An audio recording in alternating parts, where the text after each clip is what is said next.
नमस्कार, आप सभी का बहुत बहुत स्वागत है आज के इस लाइव सेशन के अंदर।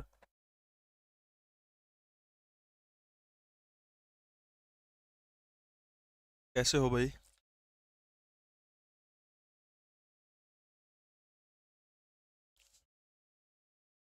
आज नेशनल जीके जो है, जो टॉपिक बच रहे हैं उनको आप जो है कवर करने का काम करेंगे। कल शाम को 6 बजे आपकी हिंदी की मैराथन क्लास होगी, कल शाम को 6 बजे से, ठीक है? शाम को 6 बजे से हिंदी की क्लास होगी। सबको राम राम, नमस्कार। मनीषा, प्रदीप, वत्स, सोनिया रानी, सभी को बहुत बहुत स्वागत है आप सभी का आज के इस लाइव सेशन के अंदर।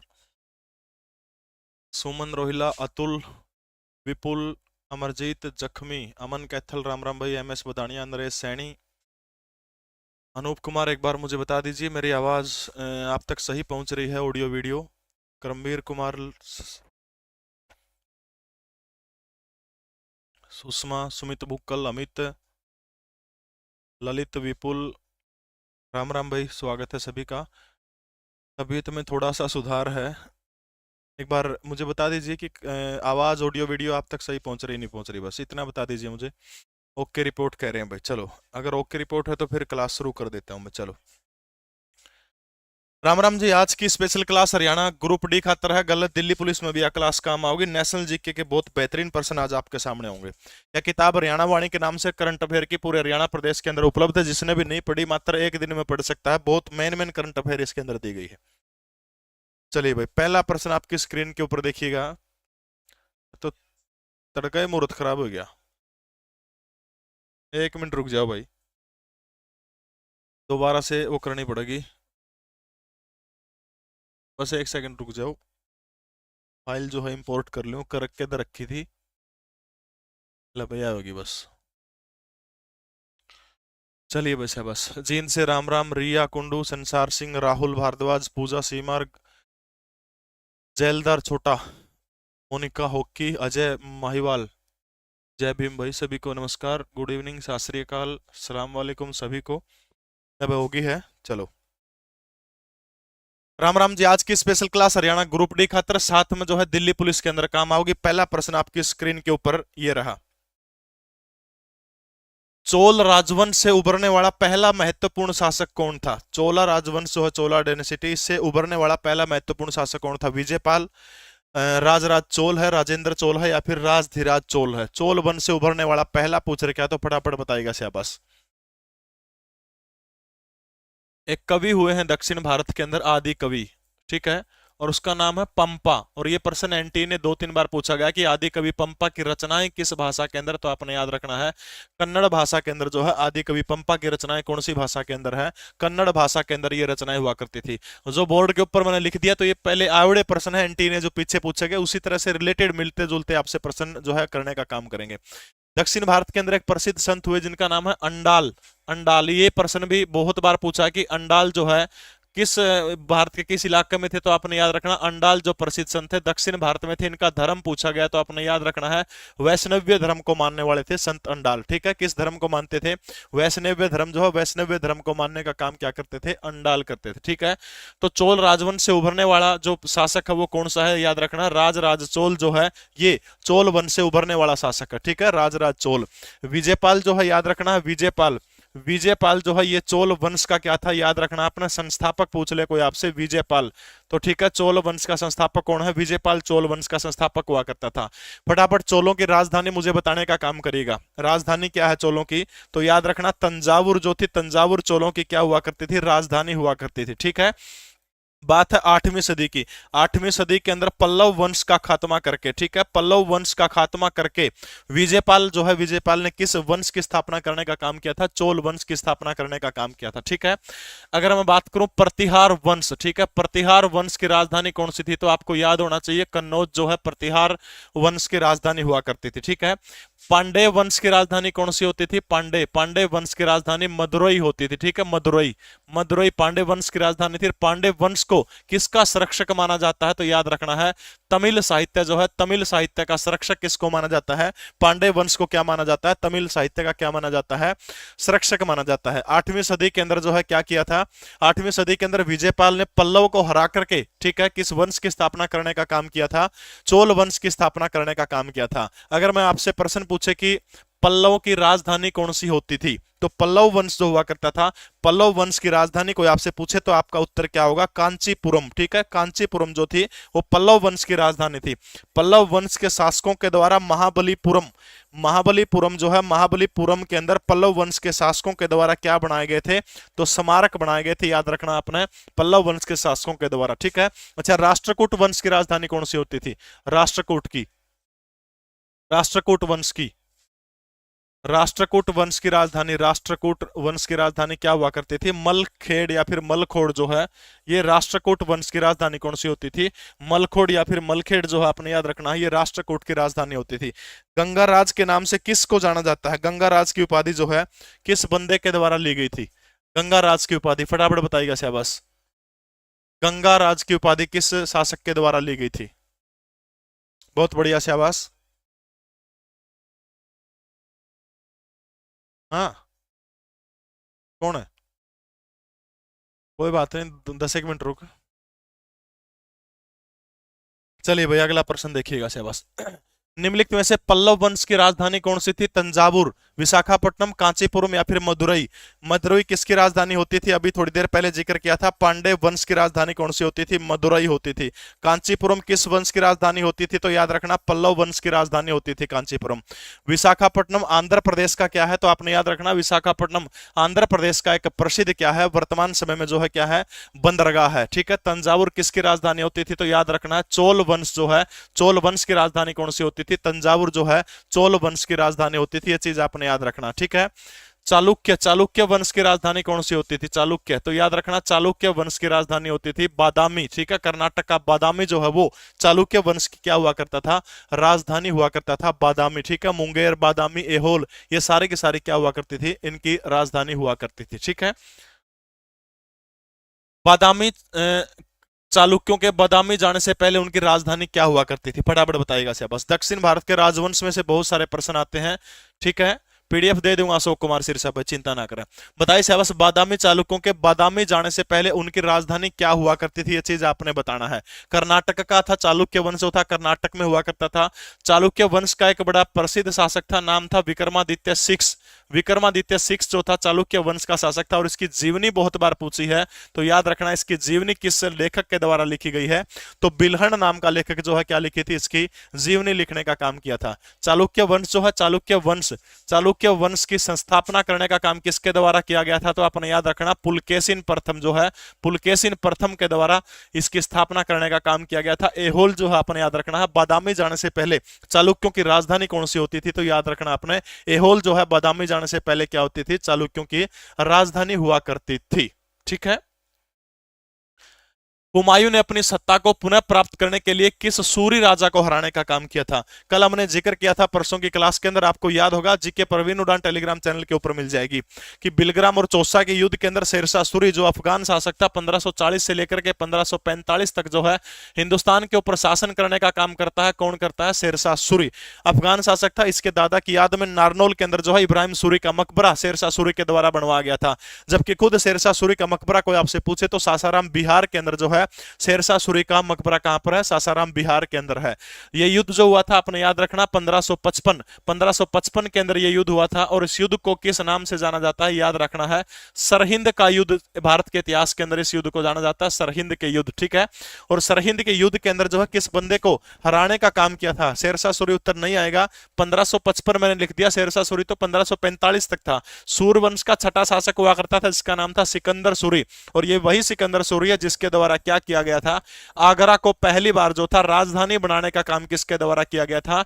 सूरवंश के शासक हुआ करते थे सिकंदर सूरी, और सिकंदर सूरी के द्वारा क्या किया गया था? आगरा को राजधानी बनाने का काम किया गया था। एक प्रश्न और आवा है कि कहाँ की जामा मस्जिद विश्व धरोहरों के अंदर शामिल है, यानी देश के अंदर कहाँ की जामा मस्जिद जो है वो विश्व धरोहर के अंदर शामिल है। तो फटाफट बताइए कि किसकी प्रदेश की जो है जामा मस्जिद जो है वो विश्व धरोहर के अंदर शामिल है। तो याद रखना आपने, जो फतेहपुर सीकरी की जामा मस्जिद जो है, फतेहपुर फतेहपुर सीकरी की जामा मस्जिद जो है ये किसके अंदर शामिल है, विश्व धरोहर के अंदर फतेहपुर सीकरी की है। तो शेरशाह सूरी ने पुनः अपनी सत्ता स्थापित करने के लिए जो है सिकंदर सूरी सूरवंश के छठे राजा थे, इसको हराने का काम किया था। आगरा को पहली बार राजधानी जो है किसके द्वारा बनाया गया था, मैं बेटा ठीक हूं, ठीक है। तो सिकंदर सूरी के द्वारा पहली बार आगरा को राजधानी बनाने का काम किया था। हुमायूं जो था सप्ताह के 7 दिन अलग अलग रंग के कपड़े पहनता था। वो कौन सा मुगल बादशाह था तो ज्योतिषियों के सलाह पर कपड़े पहनने का काम करता था। तो आपका उत्तर कौन होगा, तो आपने याद रखना है हुमायूं होगा। पुस्तकालय की सीढ़ियों से गिरने के कारण किस मुगल बादशाह की मृत्यु हुई थी, हुमायूं की हुई थी। और एक किताब है हुमायूं नामा, और यह हुमायूं नामा किताब हुमायूं की बेबे थी, जिसका नाम क्या था, गुलबदन बेगम। गुलबदन बेगम के द्वारा हुमायूं के ऊपर जो है हुमायूं नामा किताब लिखने का काम किया गया था। अकबर के शासनकाल के दौरान मुगल का वित्त मंत्री कौन हुआ करता था, अकबर के द्वारा कौन सा धर्म चलाने का काम किया गया था। तो आपने याद रखना, दीन इलाही धर्म किसके द्वारा चला गया था, दीन इलाही धर्म जो था किसके द्वारा चला गया था, अकबर के द्वारा दीन इलाही धर्म को चलाने का काम किया गया था। राजा टोडरमल मानसिंह जो था वो कौन हुआ करता था, तो याद रखना मानसिंह जो था वो अकबर का क्या हुआ करता था, सेनापति हुआ करता था। बीरबल जो है अकबर का क्या हुआ करता था, वजीर हुआ करता था। बुढ़िया का महल आपने सुना होगा यमुनानगर के अंदर, कहते वहां पर बीरबल का क्या हुआ था, जन्म हुआ था। ठीक है, तानसेन के बारे में सुना होगा, ये प्रसिद्ध संगीतकार हुआ करता था बीरबल अकबर के दरबार के अंदर। ठीक है, मध्य प्रदेश सरकार जो है तानसेन सम्मान देने का काम करती है। तो भू राजस्व मंत्री कौन था, तो आपने याद रखना है टोडरमल जो था अकबर के साम्राज्य का वित्त मंत्री आप कह लीजिएगा। भू राजस्व मंत्री आपसे आ जावा, कौन सी प्रणाली चलाई थी इसने, तो याद रखना जब्ती प्रणाली चलाने का काम किया था। ठीक है, मनसबदारी प्रथा भारत में किस मुगल बादशाह के द्वारा चलाई गई थी, तो याद रखना मनसबदारी प्रथा, जात नाम के उसमें होते थे, तो मनसबदारी प्रथा अकबर के द्वारा चलाई गई थी। इसके अलावा हिंदी गीतों की रचना का श्रेय किसको जाता है, यानी हिंदी का विकास सबसे ज्यादा किस मुगल बादशाह का टाइम पर हुआ था, तो आपने याद रखना है हिंदी जो है, स्पीड कम करूं हिंदी की रचना जो है, हिंदी गीतों की रचना कौन सा मुगल बादशाह करता था, अकबर करता था। टोडरमल जो था इसका भू राजस्व मंत्री था, वित्त मंत्री था। मानसिंह अकबर का सेनापति था। बीरबल अकबर का वजीर था। तानसेन जो था मध्य प्रदेश का रहने वाला था, और ये तो अकबर के क्या था, संगीतकार हुआ करता था। ठीक है, अगला प्रश्न देखिएगा, कौन सा तिब्बती नववर्ष के आरंभ का प्रतीक है, इनमें से एक त्योहार है, और ये त्योहार पूछ रहे क्या कि जो तिब्बत का जो नववर्ष जो होता है उसके अंदर मनाया जाता है, इस त्योहार का नाम आपने बताने का काम करना है। तो फटाफट बताने का काम करेगा। तिब्बल 3 देश है, तिब्बत, नेपाल और भूटान, इन तीनों देशों के अंदर जो है ये त्योहार मनाया जाता है। साथ में भारत का जो केंद्र शासित प्रदेश जो है लद्दाख, लद्दाख के अंदर भी ये त्योहार मनाया जाता है। सोटन त्योहार, सागा दावा त्योहार, ओंकार त्योहार या फिर लोसर त्योहार। तो फटाफट बताने का काम करेगा कि ये त्योहार कहां पर मनाया जाता है। बहुत बढ़िया, शाबाश, सारे के सारे सही उत्तर आप लोग दे रहे हैं। वेरी गुड, शाबाश।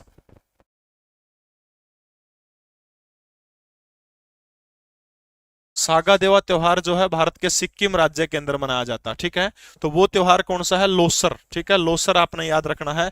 लोसर त्योहार जो है तिब्बती नववर्ष के ऊपर कौन सा त्योहार मनाया जाता है, तो आपने याद रखना लोसर जो है तिब्बती नववर्ष के ऊपर जो है मनाया जाने वाला त्योहार है। एक प्रश्न और आता था कि लोसर किस जनजाति के द्वारा मनाया जाता है, तो उस जनजाति का नाम आपने याद रखना है मोनपा जनजाति है। ठीक है, मोनपा, मोनपा जनजाति के द्वारा जो है कौन सा त्योहार मनाया जाता है, तो अपने याद रखना है लोसर। इसी से मिलता जुलता एक और त्योहार है, त्योहार का नाम क्या है, लोसांग। और लोसांग त्योहार जो है भारत के किस राज्य के अंदर मनाया जाता है, फटाफट मुझे कमेंट करके बताइएगा। लोसांग, भाई बकवास जो कर रहे हैं कि ग्रुप डी का पेपर कैंसिल होगा, बेटा कुछ नहीं होगा, तेरी तैयारी नहीं है तो और ने क्यों डिमोरल कर रहा है, ये लागेंगे बालक जो से लाइव देखने लग रहे। ठीक है, बकवास अगर कर रहे हो दोबारा, अगर आपने इस तरह की बकवास करी तो ब्लॉक कर दिया जाएगा आपको। ठीक है, एक त्योहार है साद कुक। सादकुक त्योहार भारत के किस राज्य के अंदर मनाया जाता है, सादकुक त्योहार, लाइक कर दीजिए एक बार शहबाज क्लास को। सादकुक त्योहार भारत के किस राज्य के अंदर मनाया जाता है, सादकुक। बोलाक ओट एक त्योहार है, बोलाक ओट बुलाक ओट त्योहार कहाँ मनाया जाता है? तो याद रखना कर्नाटक राज्य के अंदर बुलाक ओट त्योहार मनाया जाता है। लोसांग एसकेएम यानी भारत का सिक्किम जो राज्य, जो सिक्किम राज्य के अंदर कौन सा त्योहार मनाया जाता है? लोसांग। सादकुक त्योहार भारत के किस राज्य के अंदर मनाया जाता है? फटाफट कमेंट करके बताइएगा। सादकुक, सादकुक त्योहार। मेघालय जो है, मेघालय के अंदर कौन सा त्योहार मनाया जाता है? सादकुक त्योहार कहां पर मनाया जाता है? मेघालय के अंदर मनाया जाता है। बात समझ में आएगी। तिब्बती नववर्ष का प्रतीक कौन सा? लोसर है। तिब्बत, नेपाल, भूटान के अंदर और भारत के लद्दाख के अंदर जो है लोसार त्योहार जो किस जनजाति के द्वारा मनाया जाता है? मोनपा जनजाति के द्वारा। सागा दावा त्योहार कहां मनाया जाता है? सिक्किम के अंदर मनाया जाता है। लोसांग भी किस राज्य के अंदर मनाया जाता है? सिक्किम के अंदर। और सादकुक त्योहार आपने याद रखना मेघालय के अंदर। बुलाक ओट त्योहार कहां पर मनाया जाता है? तो कर्नाटक के अंदर जो है बुलाक ओट नामक त्योहार मनाया जाता है। निम्नलिखित में से कौन सा स्मारक फ्रांसीसी युद्ध स्मारक ओरक डे ट्रायम्फ के नाम से जाना जाता है? यानी भारत के अंदर एक स्मारक है इनमें से, और यह स्मारक पूछ रहा है कि किसकी कॉपी है, आप यूं कह सकते हो, या फिर फ्रांसीसी युद्ध स्मारक जो है जिसका नाम क्या है? ओरक डे। ओरक डे के समान जो है कौन सा युद्ध स्मारक भारत का है? यह चीज आपने बताने का काम करना है, तो फटाफट बताइएगा शाबाश। इंडिया गेट 1921 के अंदर जो है बनना शुरू हुआ था, जो प्रथम विश्व युद्ध, ठीक है, प्रथम विश्व युद्ध, प्रथम विश्व युद्ध के जो सैनिक जो शहीद हुए थे उनकी याद के अंदर इंडिया गेट 1921 के अंदर बनाने का काम किया गया था। अच्छा, इंडिया गेट का डिजाइन किसके द्वारा तैयार किया गया था? इंडिया गेट जो है डिजाइन किसके द्वारा तैयार किया गया था? तो एडविंस लुटियंस जो है, एडविंस लुटियंस, ठीक है, लुटियंस जो था, लुटियंस के द्वारा क्या किया गया था? डिजाइन तैयार करने का काम किया गया था इंडिया गेट का। ठीक है, इंडिया गेट जो है याद रखना 1921 के अंदर जो है इंडिया गेट।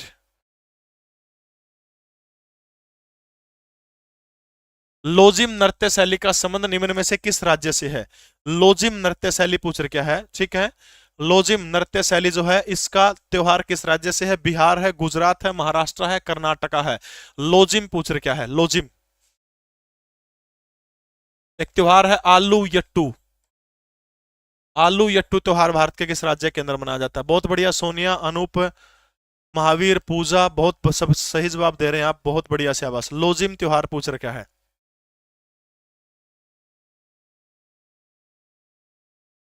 राउफ,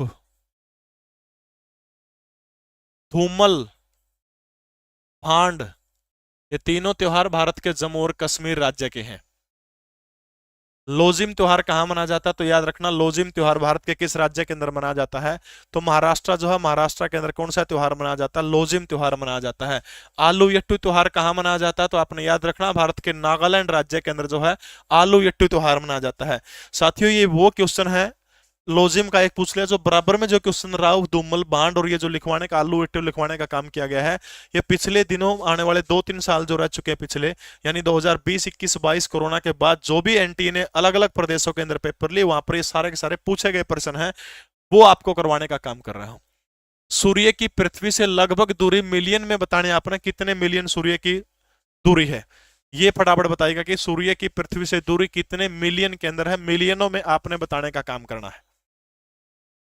अच्छा, सबसे बड़ा तारामंडल कौन सा है? सबसे बड़ा तारामंडल, सबसे बड़ा तारामंडल, सबसे बड़ा तारामंडल आपने बताना है। टोटल 78 तारामंडलों में सबसे बड़ा तारामंडल कौन सा है? पृथ्वी के निकटतम सबसे निकट तारा कौन सा है? पृथ्वी के सबसे निकट तारा कौन सा है? अजय बिल्कुल सही कह रहे हैं, मिलियन के अंदर दूरी बतानी है आपने। तो मिलियन के अंदर दूरी है 149.6 मिलियन मीटर, ठीक है, 6 मिलियन किलोमीटर। 149.6 मिलियन किलोमीटर है, तो नजदीक कौन सा लगता है? तो याद रखना है ए जो है, ए विल बी राइट आंसर, ठीक है। तो सबसे बड़ा तारामंडल कौन सा है? तो याद रखना है हाइड्रा, ठीक है, कौन सा है? हाइड्रा तारामंडल जो है ये क्या है? ये सबसे बड़ा तारामंडल है सौरमंडल का, ठीक है। और पृथ्वी के निकटतम कौन सा तारा है? बिल्कुल सही है अमित कुमार, सूर्य जो है, सूर्य पृथ्वी के सबसे निकटतम तारा है।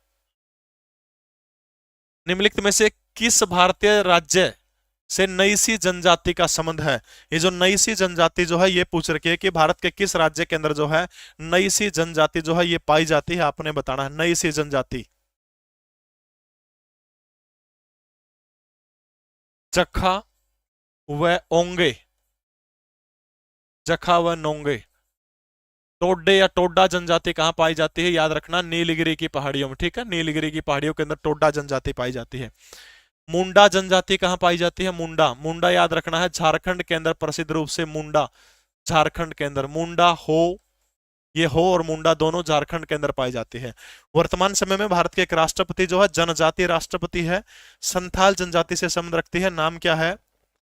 संथाल जनजाति से संबंध रखने वाली नाम क्या है? द्रौपदी मुर्मू। स्वतंत्र भारत में जन्मी देश की पहली राष्ट्रपति है, ठीक है। और देश की 15वीं राष्ट्रपति स्वतंत्र भारत में जन्मी पहली है। तो उनकी जनजाति आपने याद रखने की, जनजाति से संबंध रखती है, तो संथाल जनजाति जो है संथाल जनजाति से संबंध रखती है, ठीक है। बहुत बढ़िया वैसे शाबाश। एक और जनजाति है जो पीछे पूछी गई है, अहोम, अहोम जनजाति। जाखा, जाखा व ओंग, ये अंडमान निकोबार द्वीप समूह के जनजाति है, ठीक है, अंडमान निकोबार द्वीप समूह की जनजाति है। ऐसे अहोम है, ऐसे असम जो है, असम के जनजाति कौन सी है? अहोम किसकी जनजाति है? तो याद रखना किसकी है? असम की है। संथाल जनजाति भारत के किन राज्यों में पाई जाती है? फटाफट कमेंट करके बताइएगा। द्रौपदी मुर्मू भारत के किस राज्य से संबंध रखती है? द्रौपदी मुर्मू भारत के किस राज्य से संबंध रखती है? एक चेंचुस जनजाति है, चेंचुस, चेंचुस जनजाति भारत के किस राज्य के अंदर पाई जाती है? चेंचुस, चेंचुस जनजाति भारत के किस राज्य के अंदर पाई जाती है? तो नईसी जनजाति का संबंध किससे है? नईसी का, तो नईसी जनजाति भारत के अरुणाचल प्रदेश राज्य की जनजाति है, ठीक है। किसकी है? अरुणाचल प्रदेश की जनजाति कौन सी है? नईसी है, ठीक है, नईसी अरुणाचल प्रदेश की। चेंचुस जनजाति भारत में कहां पर पाई जाती है? तो चेंचुस जनजाति याद रखना आपने, तेलंगाना के अंदर पाई जाती है। कड़ा पाई जाओ भारत में? तेलंगाना के अंदर चेंचुस जनजाति पाई जाती है, ठीक है। जखा और ओंग जो है अंडमान निकोबार की, अहोम असम की है, टोडा नीलगिरी की पहाड़ियों में पाई जाती है। भारत के पश्चिमी घाट के तट के ऊपर कौन सा प्राकृतिक बंदरगाह है? पश्चिमी घाट के तट के ऊपर पूछ रखा है कि कौन सा प्राकृतिक बंदरगाह जो है पश्चिमी घाट के तट के ऊपर है? हल्दिया है, चेन्नई है, मार्मागोआ है, विशाखापट्टनम है। ये आप दक्षिण भारत की अगर बात करोगे इसको प्रायद्वीपीय भारत कहते हैं। इस साइड में कौन सी दिशा है? तो इस साइड के अंदर दिशा कौन सी है? पश्चिम। तो ये जो पहाड़ियां जो है इधर पश्चिमी घाट है, और ये कौन सा है? ये पूर्वी दिशा। इधर का कौन सा घाट है? याद रखना पूर्वी घाट है, ठीक है। इन दोनों घाटों का मिलन कौन सी पहाड़ियों के ऊपर होता है? तो याद रखना नीलगिरी की पहाड़ियों पर दोनों पहाड़ जो है, दोनों दिशाएं जो है दोनों साइड से मिलने का काम किस पे करते हैं? नीलगिरी की पहाड़ियों पे। हल्दिया, चेन्नई, मार्मागोआ या फिर विशाखापट्टनम? यार ये हल्दिया, मार्मागोआ, विशाखापट्टनम तीनों के तीनों पूर्वी बंदरगाह की बंदरगाहें, तीनों के तीनों पूर्वी की हैं, पश्चिमी की नहीं है, पश्चिमी की नहीं है तीनों की तीनों, ये पूर्वी बंदरगाहें हैं, ठीक है। तीनों की तीनों पूर्वी बंदरगाहें हैं, पश्चिम की नहीं है। पश्चिम की सिर्फ एक ही जगह है। पश्चिम की बंदरगाह कौन सी है पश्चिमी घाट की? काना मामा मंगनी को मुंबई चले, कान्हा मामा मंगनी को मुंबई चले, काना मामा मंगनी को मुंबई चले। फटाफट बोलो एक बार इस लाइन को। ये देखिए त्यागी, काना मामा मंगनी को कहां चले? मुंबई चले। काना मामा मंगनी को कहां चले? मुंबई चले। पूर्व है, पश्चिमी घाट का जिक्र मैं कर रहा हूं, पश्चिमी घाट की। का से कांडला बंदरगाह, ठीक है, कांडला बंदरगाह पश्चिमी घाट के ऊपर है। नेहा से न्यावा सोवा, नेहावा सोवा, न्यावा सोवा बंदरगाह। मां से कौन सी है? मारमा गोवा बंदरगाह, मारमा गोवा बंदरगाह। और बताओ कौन सी है? और बताइएगा कौन सी है? शाबाश। मंगनी से कौन सा है? मैंगलोर बंदरगाह, मैंगलोर। मुंबई से कौन सी बंदरगाह होगी? मुंबई बंदरगाह। को से कौन सी बंदरगाह होगी? कोची बंदरगाह, ठीक है, कोची बंदरगाह। ये जो बंदरगाह जो है कौन से तट की बंदरगाह है? तो आपने याद रखना भारत के पश्चिमी तट की बंदरगाह है, ठीक है। कौन से तट की है? तो सारे के सारे जो पश्चिमी तट की बंदरगाह है। काना मामा मंगनई को मुंबई चले, ठीक है। का से कांडला बंदरगाह, न्यावासोवा बंदरगाह, नहा से मामा से मारमागोवा बंदरगाह, मंगनी से मैंगलोर बंदरगाह, को से कोची बंदरगाह, और मुंबई से जो है मुंबई बंदरगाह। पश्चिमी घाट आपने याद रखना ये आदर है और शंकरा है, ठीक है। पूर्वी घाट की अगर बात करें तो वो शुष्क है, और जो है चौड़े चौड़े पहाड़ उसके अंदर पाए जाते हैं। पूर्वी घाट पश्चिमी घाट के अंदर आदर और शंकरा, ये विशेषता आपने याद रखनी है, ठीक है। अच्छा, जो दर्रा के वो है यानी पहाड़ के बीचों बीच का वो रास्ता जो दो स्थानों को जोड़ने का काम करता है, पहाड़ काट के बीच में जाने की जगह जो बना लिया जाए उसको क्या बोलते हैं? दर्रा बोलते हैं। पश्चिमी घाट के प्रसिद्ध दर्रे कौन से है? पश्चिमी घाट के दर्रे था भोपा से, था भोपा से, किस किस का याद हो जाएगा, था भोपा से। पश्चिमी घाट जो है, बिल्कुल नेवा सवा का नाम जवाहरलाल नेहरू। भाई ये सारे का बारे में डिटेल होगा ना तो 1 घंटा में सारी की सारी समझेगी, इसलिए इनके डिटेल में अपन नहीं जा रहे, डिटेल में पढ़ने का फायदा नहीं है। था भोपा से, ठीक है। पश्चिमी घाट के जो दर्रे हैं, था भोपा से, था से के बनेगा, कौन सा दर्रा है, थाल घाट, थाल घाट। थाल घाट दर्रा किसको जोड़ता है, मुंबई से नासिक को जोड़ने का काम करता है, ठीक है, मुंबई से नासिक को। वैसे भोर घाट, पास है पाल घाट।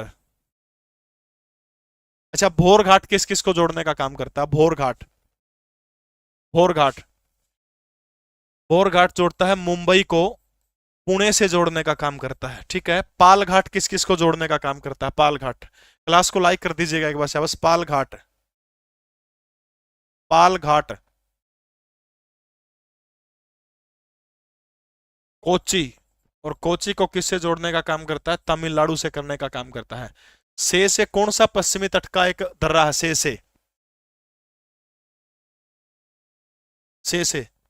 सेनकोटा, सेनकोटा दर्रा। और ये सेनकोटा दर्रा किस किस को जोड़ता है, केरल की राजधानी तिरुवनंतपुरम को मदुरई से जोड़ने का काम करता है, ठीक है। मदुरई जो पांड्या वंश की राजधानी हुआ करती थी, सेनकोटा दरगाह। समझ में आ गया भाई उर तक सबका, समझ में आ गया। जूम इस फालतू क्या करूं, यानी था भोपा से, ये पश्चिमी घाट के प्रसिद्ध दर्रे हैं। थाल घाट मुंबई को नासिक से जोड़ता है, भो से भोर घाट मुंबई को पुणे से जोड़ने का काम करता है। पा से पाल घाट जो है कोची से तमिलनाडु को जोड़ने का काम करता है। से सेनकोटा दर्रा तिरुवनंतपुरम को किससे जोड़ता है, मदुरई को जोड़ने का काम करता है। तो मार्मा गोवा बंदरगाह जो है, जिसका नाम जवाहरलाल नेहरू बंदरगाह है, तो आपने याद रखना है ये जो है पश्चिमी किनारे जो बसा हुआ एक कृत्रिम बंदरगाह है। भारत में बना कुडनकुलम संयंत्र किस देश के सहयोग से बनाया गया, कुडनकुलम संयंत्र पूछ रखा है कि कुडनकुलम संयंत्र किस देश के सहयोग से लगाया गया है, फटाफट बताने का काम करिएगा। बहुत बढ़िया, शाबाश। नेहा कौशिक बिल्कुल सही है, स्पीड करो जी। एड दवाई ले ले गांठ बंदली तो स्पीड करो जी।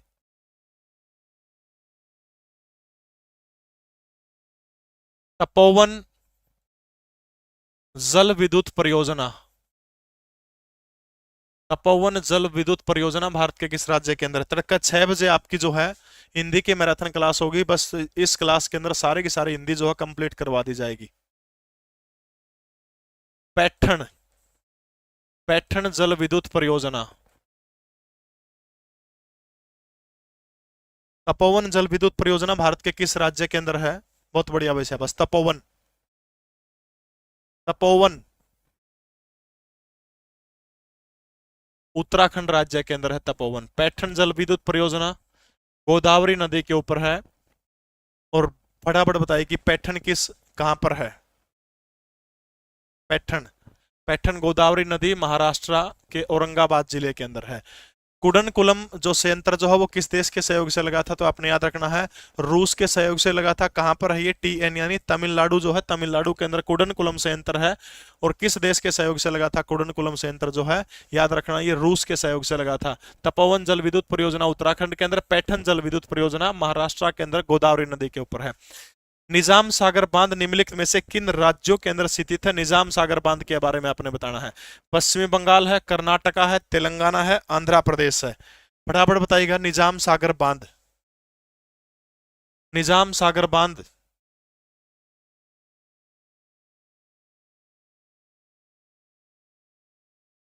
एक बांध है सोमशिला बांध। अरे रुक जा छोरे, तेरे कमेंटन देखूं मैं, सोमशिला बांध, निजाम सागर बांध, फटाफट बताइएगा।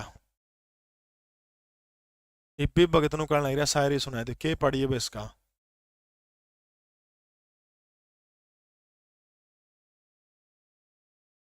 दंतीवाड़ा बांध,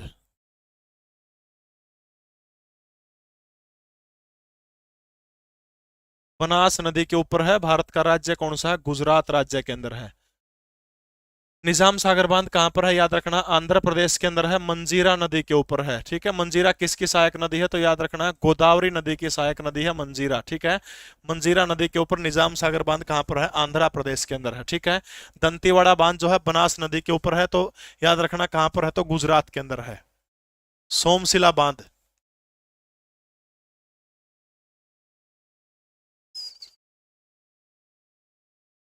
एक मिनट, तेलंगाना होगा, अलग अलग होगी ना दोनों राज्य, तेलंगाना होगा। ठीक है, तो निजाम सागर बांध किसके अंदर चला गया, तेलंगाना के अंदर चला गया। ठीक है, आंध्र प्रदेश नहीं आएगा। मंजीरा नदी के ऊपर है, गोदावरी के अंदर।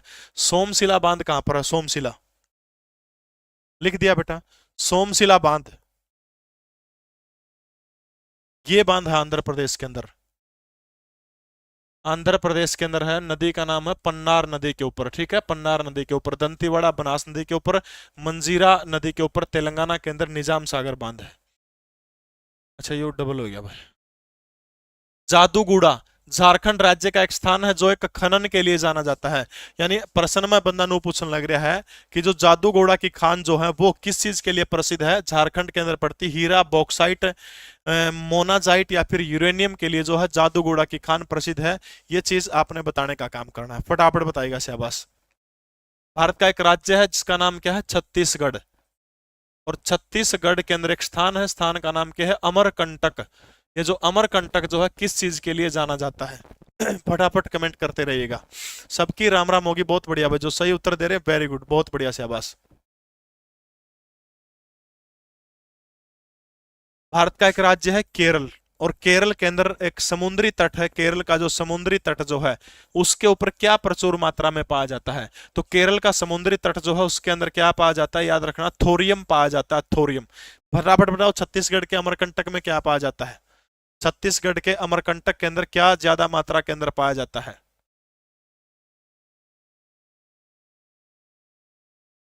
बहुत बढ़िया शाबाश। सोना भारत के अंदर कहां पाया जाता है तो याद रखना कोलार की खानों के अंदर। ठीक है, कोलार की खानों के अंदर, छत्तीसगढ़ के अंदर। अमरकंटक के अंदर क्या पाया जाता है, छत्तीसगढ़। सही उत्तर बहुत कम बच्चों का आया है, बॉक्साइट पाया जाता है, बॉक्साइट। ठीक है, छत्तीसगढ़ की जो है अमरकंटक की पहाड़ियों के अंदर बॉक्साइट पाया जाता है। सोना कोलार की खान के अंदर पाया जाता है। केरल के समुद्री तट के ऊपर क्या पाया जाता है, थोरियम पाया जाता है। राजस्थान के अंदर एक जगह है, जगह का नाम है खेतड़ी। और ये जो खेतड़ी जो है, ये खेतड़ी किसके लिए प्रसिद्ध है तो याद रखना है तांबा। राजस्थान की खेतड़ी जो प्रसिद्ध खान जो है वो किसके लिए है, खेतड़ी है। अच्छा, भारत की एक पहली नदी घाटी परियोजना हुआ करती थी, इसका नाम क्या है, दामोदर नदी घाटी परियोजना। दामोदर नदी घाटी परियोजना के अंदर कौन सा, सॉरी परियोजना नहीं, दामोदर घाटी जो है, दामोदर घाटी के अंदर क्या प्रचुर मात्रा में पाया जाता है, दामोदर घाटी। दामोदर घाटी के अंदर कौन सा खनिज पदार्थ प्रचुर मात्रा में पाया जाता है तो आपने याद रखना है कोयला जो है, दामोदर नदी घाटी के आसपास के क्षेत्र में कोयला पाया जाता है। ठीक है, यूरेनियम जो है झारखंड की जादूगोड़ा खान के अंदर क्या पाया जाता है, यूरेनियम पाया जाता है। बॉक्साइट कहां पर पाया जाता है तो याद रखना छत्तीसगढ़ के अमरकंटक के अंदर पाया जाता है। हीरा कहां पाया जाता है, मध्य प्रदेश की पन्ना की खान के अंदर भारत में हीरा पाया जाता है। राजस्थान के अंदर खेतड़ी जो है तांबे के लिए मशहूर है। सोना कोलार के लिए मशहूर है। केरल के समुद्री तट पर थोरियम पाया जाता है। दामोदर नदी घाटी जो है कोयले के कारण जो है जानी जाती है। ये चीज आपने याद रखनी है। भारत की किस खान के अंदर सोने के भंडार पाए जाते हैं, जादूगोड़ा के अंदर क्या पाया जाता है तो यूरेनियम जो है जादूगोड़ा के अंदर पाया जाता है। ठीक है, तो वो फटाफट बताएगा कि सिंह भूमि जिले की खान है जिसके अंदर जो है, सॉरी सिंह भूमि तो उसका हो गया, यूरेनियम का हो गया। कोलार कौन सा हो गया, कोलार जो है, कोलार के अंदर क्या पाया जाता है, सोना। ठीक है, अभी थोड़ी देर पहले पिछले प्रश्न के अंदर अपन जिक्र किया था। श्री विल्लुपुथुर हाथी अभ्यारण्य निम्नलिखित में से किस राज्य के अंदर है, श्री विल्लीपुथुर, श्री विल्लीपुथुर जो है हाथी अभ्यारण्य भारत के कौन से राज्य के अंदर है। भारत सरकार के द्वारा हाथी परियोजना कब चलाई गई थी तो हाथी परियोजना याद रखना भारत सरकार के द्वारा चलाने का काम किया गया था 1992 के अंदर। और हाथी को राष्ट्रीय धरोहर पशु घोषित कब किया गया था, राष्ट्रीय धरोहर पशु हाथी को, तो याद रखना साल 2010 के अंदर जो हाथी को राष्ट्रीय धरोहर पशु घोषित करने का काम किया गया था। एक बार लाइक कर दीजिए, क्लास लाइव 2000 है, लाइक 1200 भी को नहीं। इतना ना इंसाफ, इतनी बेवफाई यार, इस उम्र में इतनी बेवफाई बिल्कुल भी उचित नहीं है। भारत का वो राज्य है तमिलनाडु। तमिलनाडु राज्य के अंदर जो है श्री विल्लूर हाथी अभयारण्य खड़ा पड़ा है, तो तमिलनाडु राज्य के अंदर यह अभयारण्य पड़ता है। बक्सा या फिर बुक्सा राष्ट्रीय उद्यान निम्न में से किस राज्य के अंदर है? बक्सा या फिर बुक्सा जो है ये राष्ट्रीय अभियान किस राज्य के अंदर, आपने ये बताना है। बहुत बढ़िया, शाबाश। मोही हुड्डा राम राम रेखा 2010 गुड्डी राम राम गुड्डी राम राम। बताओ शाबाश भाई।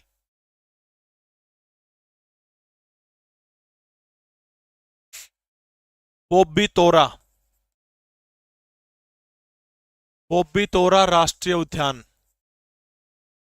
भारत के किस राज्य के अंदर है? बक्सा बताओ शाबाश, कड़ा पड़ा है, वेरी गुड भाई, 2000 लाइव हो गए। पश्चिम बंगाल, कर्नाटका, पंजाब, हरियाणा। हरियाणा के अंदर राष्ट्रीय उद्यान कितने हैं? 2 है, कालेसर राष्ट्रीय उद्यान, और दूसरा कौन सा है? सलीम अली राष्ट्रीय उद्यान, जो सलीम अली के नाम से सुल्तानपुर राष्ट्रीय उद्यान। हरियाणा का सबसे बड़ा राष्ट्रीय उद्यान कौन सा? फटाफट कमेंट करके बताइएगा।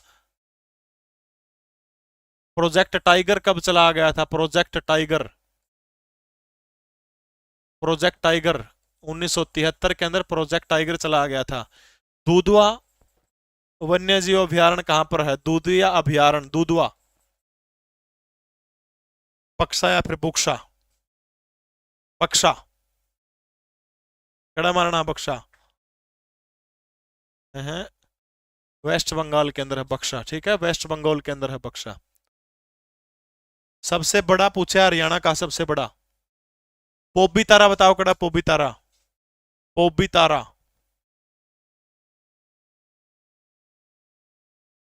पोब्बी तारा यूपी में नहीं है, असम के अंदर है। दूधवा उत्तर प्रदेश के अंदर है, बिल्कुल सही आपकी। दूधवा राष्ट्रीय उद्यान कहां पर है? दूधवा असम के अंदर है। वेरी गुड, बहुत बढ़िया, शाबाश।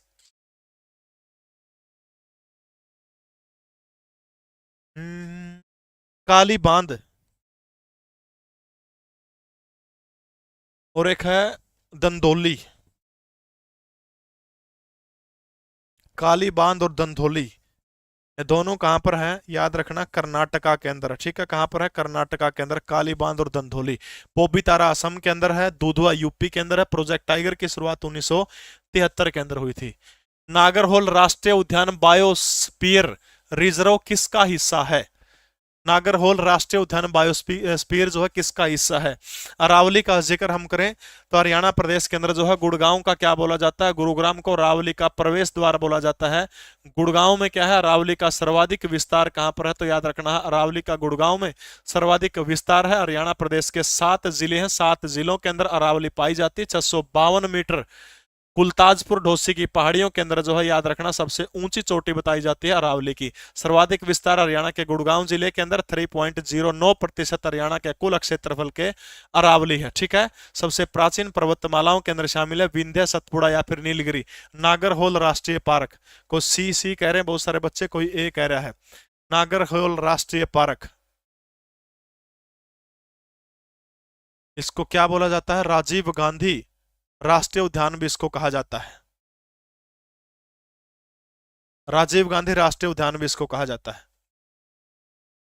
सतपुड़ा के सबसे गलत उत्तर आ रहा है लगभग बच्चों का।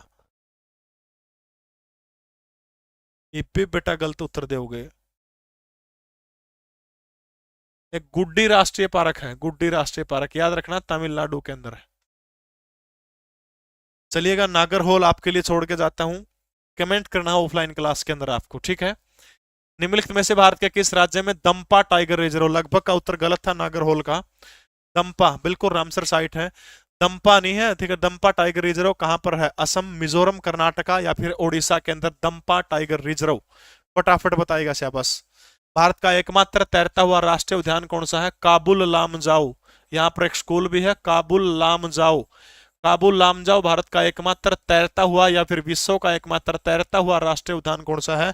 काबुल लामजाओ जो है विश्व का एकमात्र तैरता हुआ राष्ट्रीय उद्यान है, ठीक है। ये बताइएगा शाबाश, किस राज्य में दंपा टाइगर रिजर्व? असम, मिजोरम, कर्नाटका या फिर उड़ीसा के अंदर जो है दंपा टाइगर रिजर्व है?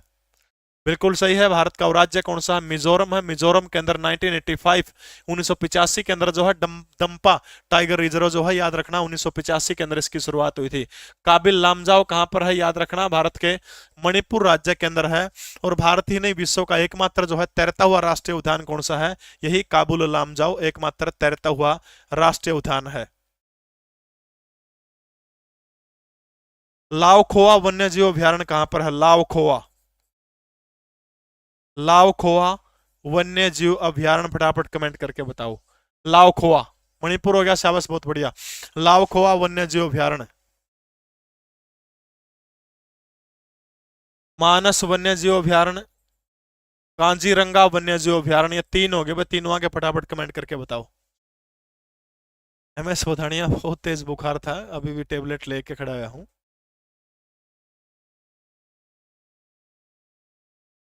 गाहिर माथा, गाहिर माथा समुद्री अभ्यारण्य, गाहिर माथा समुद्री अभ्यारण्य भारत के किस जिले राज्य के अंदर है? याद रखना, उड़ीसा के अंदर है। लाओखोआ, मानस, काजीरंगा, ये तीनों की तीनों भारत के कौन से राज्य के अंदर? याद रखना, भारत के असम राज्य के अंदर, ठीक है। काजीरंगा किस चीज के लिए फेमस है? काजीरंगा देखिए त्यागी वह दंपा टाइगर रिजर्व मिजोरम के अंदर 1985 के अंदर बना था। काबुल लामजाओ मणिपुर के अंदर एकमात्र तैरता हुआ। लाओखोआ, मानस, काजीरंगा ये असम के अंदर है। गाहिर माथा समुद्री अभ्यारण्य भारत के किस राज्य के अंदर है? तो याद रखना, गाहिर माथा जो है भारत के उड़ीसा राज्य के अंदर है। उड़ीसा का एक और था सिंपलीफाल, सिंपलीफाल, सिंपलीफाल, सिंपलीफाल और गाहिर माथा, ये दोनों कहां पर है? याद रखना अपने उड़ीसा राज्य के अंदर है। निम्न में से किस नदी में भारत की प्रायद्वीपीय नदी प्रणाली में सबसे बड़ा जल सांभर है? देखिए रहा है, कौन सी नदी में भारत की जो है, भारत की प्रायद्वीपीय नदी में सबसे बड़ा जल सांभर है?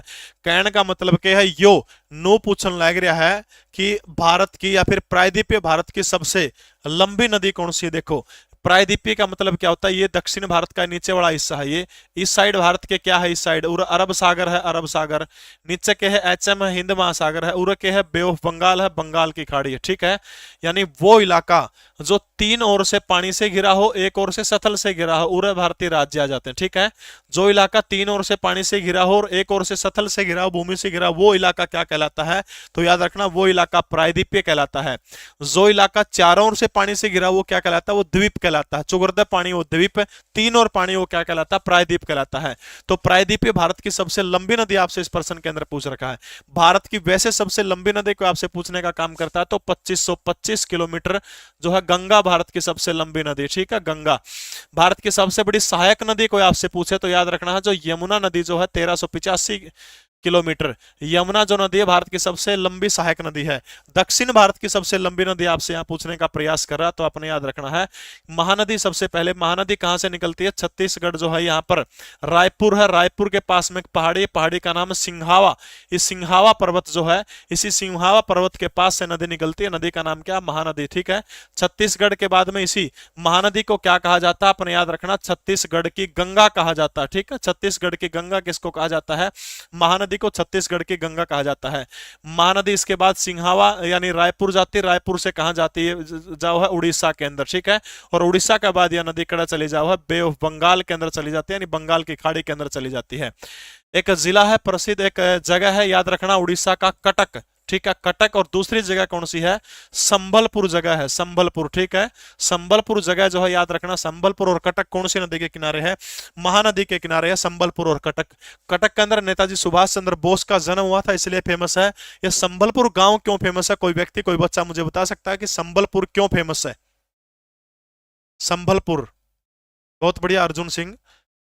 पर ब्रह्मपुत्र हम अपनी नहीं कह सकते। संबलपुर क्यों फेमस है, फटाफट बताइएगा। तो प्रायद्वीपीय भारत की सबसे लंबी नदी कौन सी है? तो गोदावरी जो है अपने याद रखना है, प्रायद्वीपीय भारत की क्या है? सबसे लंबी नदी कौन सी है?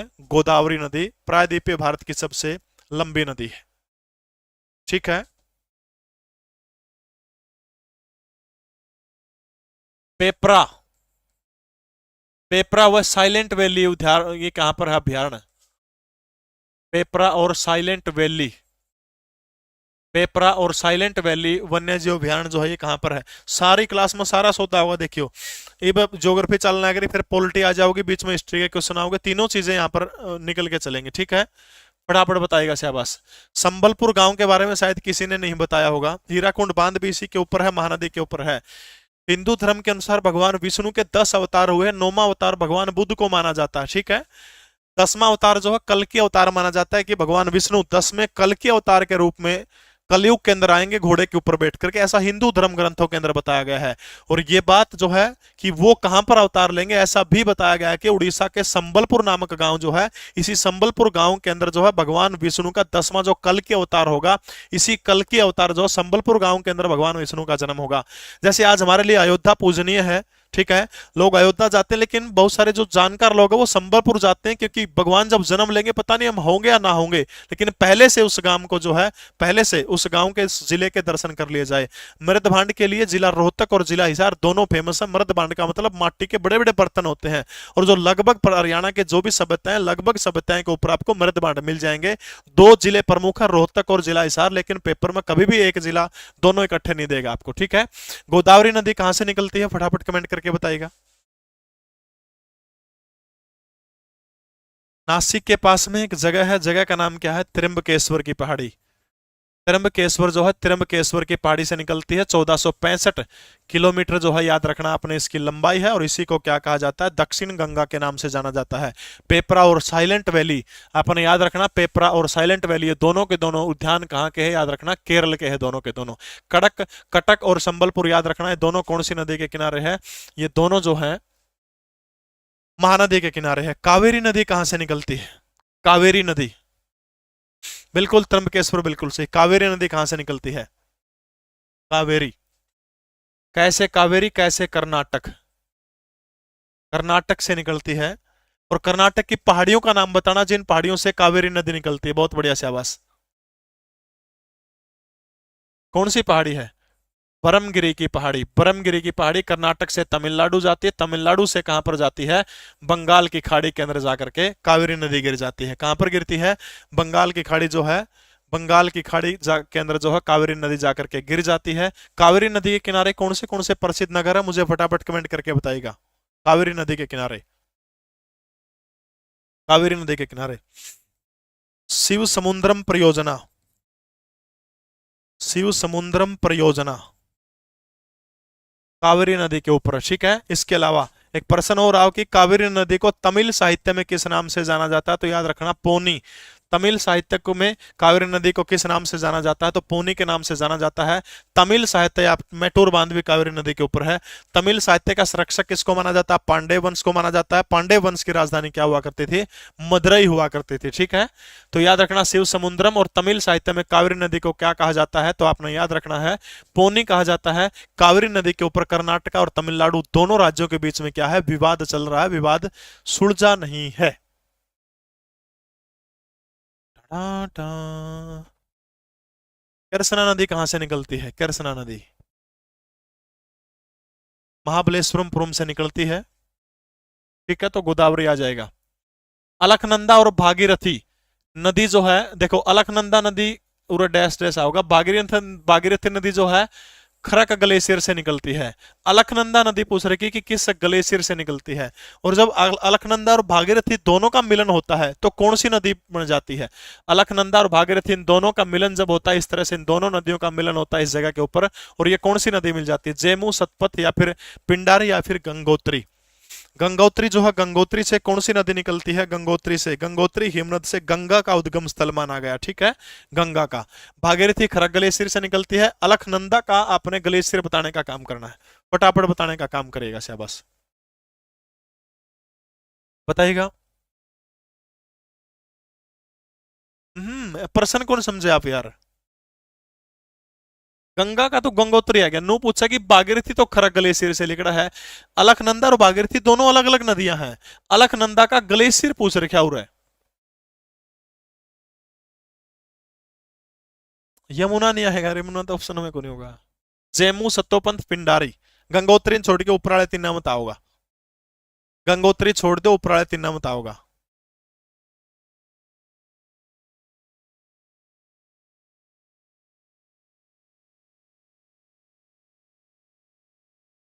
देखो तब तक अपना थोड़ा सा मैं एक चीज और बता दूं। देखो ये भारत हो गया, अधिकतर नदियां भारत की इसमें आके गिरे हैं, ठीक है।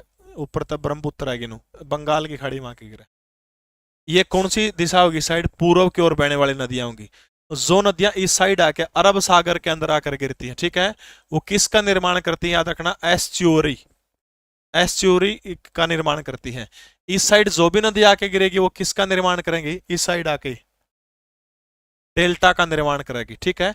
पूर्वी घाट में जो भी नदी आएगी डेल्टा का निर्माण, पश्चिमी घाट, क्योंकि मैंने क्लास के शुरू में एक बात बताई थी, ये जो घाट जो है पश्चिमी घाट जो है ये क्या है, संकरा है, ठीक है, संकरा है। और ये घाट जो है ये चौड़ा है, ठीक है। और ये शुष्क घाट भी इसको कहा जाता है, ठीक है, शुष्क है। और ये संकरा और आदर घाट है, ठीक है, आदर घाट है। संकरा मतलब जगह नहीं होगी तो गाड़ी खड़ी करने की जगह खड़ा होगी, ठीक है, जवार नदमुख आप कह लीजिएगा उसको, ठीक है। देखो डेल्टा क्या है, जैसे कोई नदी बहने लग रही है अपने मार्ग के ऊपर, रास्ते में क्या आ गया, कंकड़ आ गए, पत्थर आ गए, पेड़ गिर गए, तब यह नदी क्या कर गई, पानी एक किसी चीज है दुनिया में जो अपना रास्ता खुद बना ले हुआ है, तो पानी इसके ऊपर को भी ओवरफ्लो हो जाएगा, साइड में भी आने लग जाएगा। कहने का मतलब है कि जब नदी एक रास्ते के ऊपर बह रही है, ठीक है, और उसके मार्ग में कोई अवरोध हो जाए, उसके बावजूद वो नदी विभिन्न छोटी छोटी शाखाओं में, धाराओं के अंदर बढ़ जाती है, वो डेल्टा कहलाता है। सुंदरबन बिल्कुल सही, भारत का सबसे बड़ा डेल्टा, ठीक है। इधर वाली नदियां किसका निर्माण करती है, ज्वार नदमुख का निर्माण करती है। पश्चिम की ओर बहने वाली भारत की नदियां कौन सी, पश्चिम की ओर, पश्चिम की ओर बहने वाली, नाश्ते में घी लो, नाश्ता में घी लो भाई, घी खाना है नाश्ता में, ठीक है। नाश्ता में क्या लेना है, घी लेना है, क्या लेना है, नाश्ता में घी लेना है। पश्चिम की ओर बहने वाली नदियां, न से नर्मदा पश्चिम की ओर बहती है, स से साबरमती,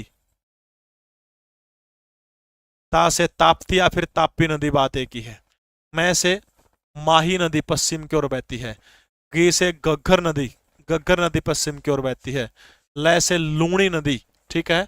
लूणी नदी धोलावीरा जो है प्रसिद्ध सिंधु घाटी सभ्यता का स्थल है, धोलावीरा खगोलीय वेधशाला घोल धोलावीरा मिली थी, वो लूणी नदी के किनारे है। ये भारत की कुछ जो है पश्चिम की ओर बहने वाली नदियां, ठीक है।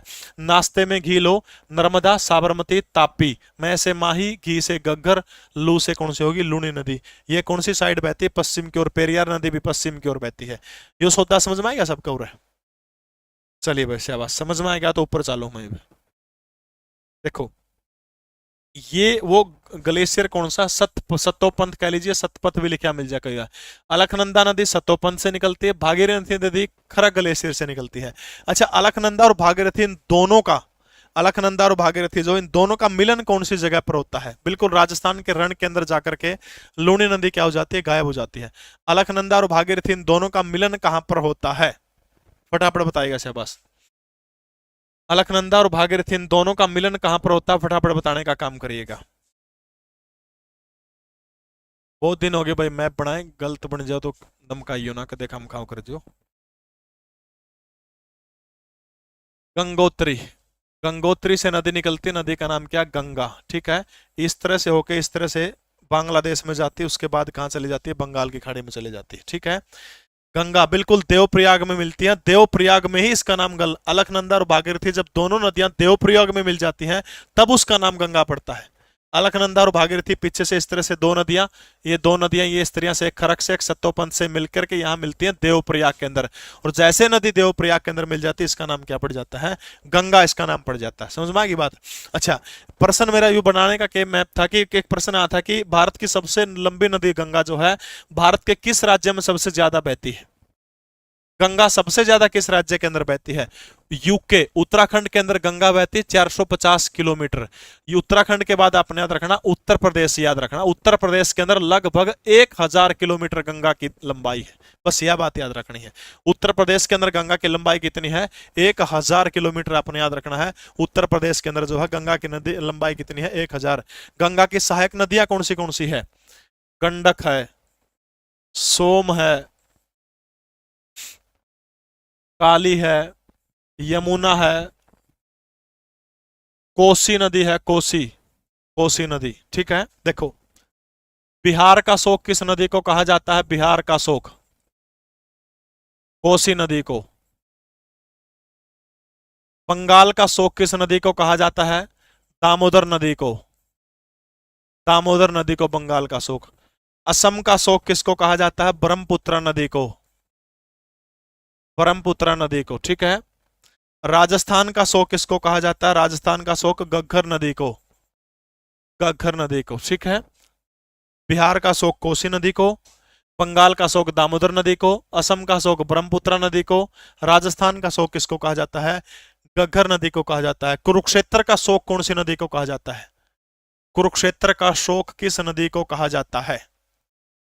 कुरुक्षेत्र का शोक, बिल्कुल कर्मनासा इसी की सहायक नदी है। गंगा को साल 2008 फरक्का बांध गंगा नदी के ऊपर 2008 के अंदर गंगा को भारत की राष्ट्रीय नदी का दर्जा दिया गया था, ठीक है। भारत की राष्ट्रीय नदी को गंगा है 2008 के अंदर जो है दर्जा दिया गया था। भाई अगर गंगा गंगा के बारे में मैंने वीडियो बना रखी है, मिल जाओगे अगर आपने डिटेल में पढ़नी हो तो। ब्रह्मपुत्र की भी, गंगा की बहुत डिटेल में नदियां पढ़ा रखी है। बिल्कुल मारकंडा को कहा जाता है भाई, बाढ़ का कारण बनती है कुरुक्षेत्र के अंदर। मिष्टी योजना पर्यावरण जलवायु परिवर्तन मंत्रालय के द्वारा शुरू करी गई है। महिला बचत पत्र योजना किसके द्वारा शुरू करी गई? वित्त मंत्रालय भारत सरकार के द्वारा। समर्थ योजना किसके द्वारा शुरू करी गई? कपड़ा मंत्रालय के द्वारा। नया सवेरा अल्पसंख्यक मंत्रालय के द्वारा। स्माइल योजना, श्रेष्ठ योजना सामाजिक न्याय अधिकारिता मंत्रालय के द्वारा। नमस्ते योजना सामाजिक न्याय मंत्रालय के द्वारा। निम्न में से कौन सा जलप्रपात झारखंड राज्य के अंदर स्थित है? ये आपने बताना, फटाफट बताएगा शाबाश। झारखंड के अंदर कौन सा जलप्रपात स्थित है? झारखंड के अंदर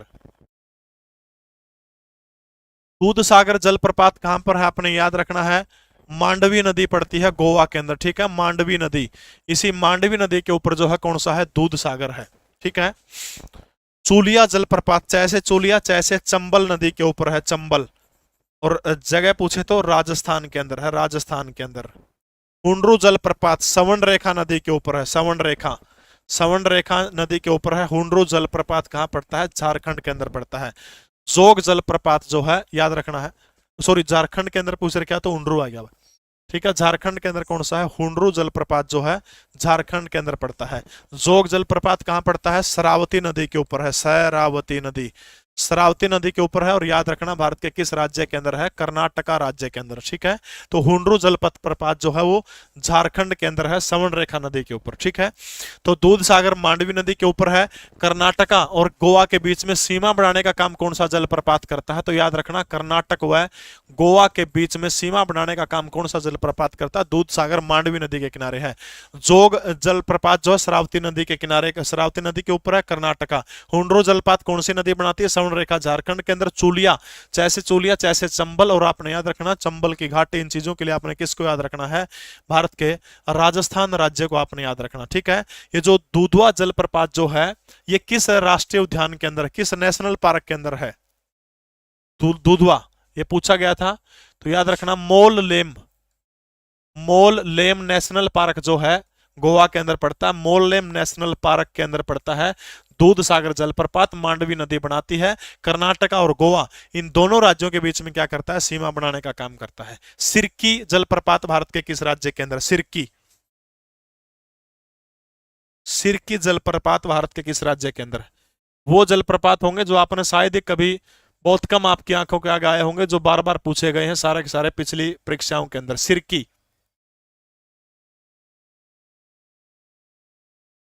एक है वेनिया, वेनिया और काइनेरम। वेनिया और काइनेरम कहाँ के जलप्रपात है? तो आपने याद रखना है मेघालय के जलप्रपात है। सिरकी बताइएगा मुझे अगर आपने कहीं पढ़ा हो तो। दूधवा हो गया यार उत्तर प्रदेश में, क्यों दूध गला पड़ रहा है? सिरकी।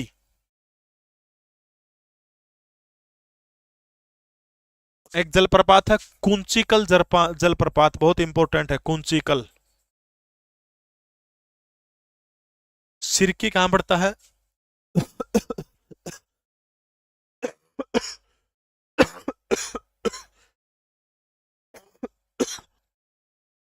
सिरकी कहां पड़ता है? आंध्र प्रदेश के अंदर पड़ता है। वेनिया काइनेरम कहां पड़ता है? मेघालय के अंदर। कुंचिकल जलप्रपात भारत के किस राज्य के अंदर? कुंचिकल, कुंचिकल बताइएगा शाबाश। कैसे कुंचिकल? कैसे कर्नाटका? कुंचिकल कर्नाटक के अंदर पड़ता है। नदी का नाम कौन सा? वराही नदी बनाती है, वैराही, वराही नदी। जलप्रपात समझते हो गए, पहाड़ पर तो नदी एकदम ये नीचे न पड़ जाए, नहाने का बहुत स्वाद है। ठीक है। कुंचिकल जलप्रपात कर्नाटक, वराही के अंदर, सिरकी जलप्रपात आपने याद रखना आंध्र प्रदेश के अंदर। वेनिया, जो वेनिया और काइनेरम जलप्रपात कहां पड़ते हैं? वेनिया और काइनेरम जो है ये दोनों जलप्रपात कहां पर पड़ते हैं? मेघालय के अंदर। ठीक है। महेंद्रगिरी की जो चोटी है ऊंची, महेंद्रगिरी सबसे ऊंची चोटी पूछ रही, क्या है, कौन से घाट की है? पश्चिमी घाट की, हिमालय पर्वत श्रृंखला की, सतपुड़ा की, या फिर पूर्वी घाट की? ये सबसे ऊंची चोटी पूछ रही क्या है कि महेंद्रगिरी पर्वत जो है ये श्रेणी कौन सी की है? पूर्वी घाट की है, पश्चिमी घाट की है, हिमालय की है, सतपुड़ा की, किसकी है महेंद्रगिरी? ये बात पूछ रखी है। सतपुड़ा की सबसे ऊंची चोटी का नाम क्या है? धूपगढ़ी। सतपुड़ा की सबसे ऊंची चोटी धूपगढ़ी। ठीक है। तो महेंद्रगिरी आपने बताने का काम करना है। महेंद्रगिरी सिर्फ अरुणाचल प्रदेश से होगा, क्या लिखवाया है? एपी तो लिखवाया है, अरुणाचल प्रदेश से लिख रखा है सिरकी। सिरकी अरुणाचल प्रदेश बोलते नहीं कदे और कुछ बोलेगा। ए से अरुणाचल, पी से प्रदेश, एपी बोलिया भाई। महेंद्रगिरी। बहुत बढ़िया, शाबाश। महेंद्रगिरी याद रखना कौन से घाट की है? पूर्वी घाट की सबसे ऊंची चोटी है। इब टेम कम हनी तो ये घाट करवांदा, इसमें ये घाट करवांदा, सारे इधर के मालाबार कोंकण सारे तट करवांदा। ये तट करवाऊंगा तो 11:30 बज जाएंगे रहते। तवांग और लहासा को जोड़ने वाले दर्रे का नाम क्या है? तवांग और लहासा को जोड़ने वाले। कल 6 बजे अभिमन्यु सर की हिंदी की क्लास होगी, हिंदी पूरी की पूरी करवा दी जाएगी। अच्छा, अपने डी ग्रुप का पेपर हो जाओ, उसके बाद दिल्ली पुलिस की नेशनल जीके पिसिक करा लो। अगर मैं नू लगता अपना ठीक पढ़ा लो नेशनल जीके, तो नेशनल जीके शुरू करना चाहता हूँ दिल्ली पुलिस की 23 या 24 तारीख से। तो बताइए करनी चाहिए नहीं करनी चाहिए? तवांग और लहासा को जोड़ने वाले दर्रे का नाम बताइए मुझे शाबाश। भूमला दर्रा, चंचक दर्रा, कुमांज दर्रा, या फिर अनुपनतम दर्रा?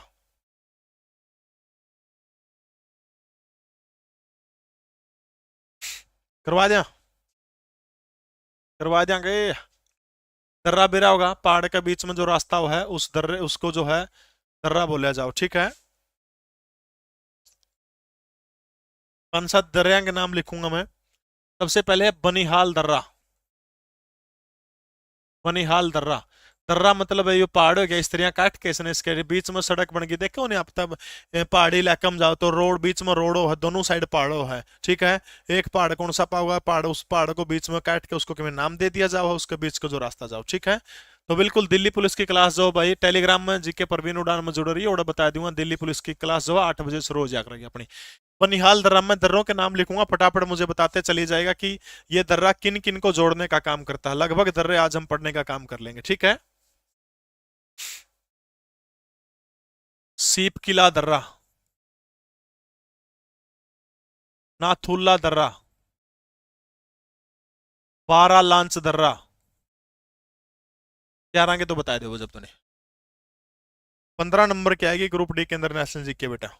एक बार लाइक कर दो सारे, शाबाश, 2,500 तक तो पहुंचा दो यार, करियो भाई, शाबाश, बहुत अच्छे भाई।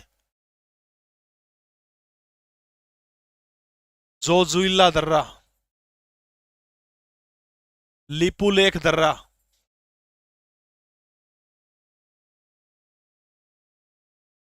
15 नंबर की आएगी बेटा, बताओ शाबाश।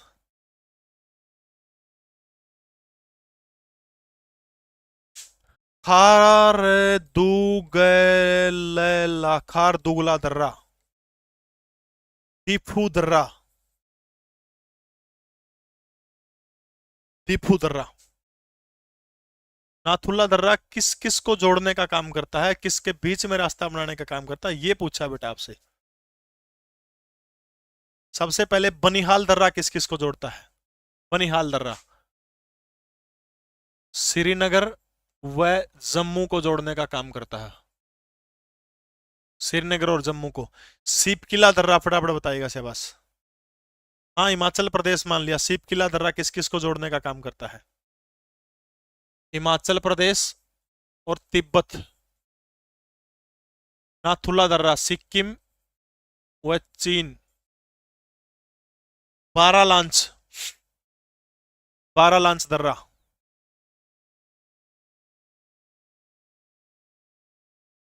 मनाली व लेह। जोजिला दर्रा बहुत पूछा जाएगा पेपर में, पहली पहली एचएससी खूब पूछा थी। श्रीनगर वह कारगिल को जोड़ने का काम करता है। लिपुलेख दर्रा। एक और रह गया बनिहाल दर्रा। लिपुलेख और बनिहाल सारे बताओ बस फटाफट। लिपुलेख और बनिहाल दर्रा।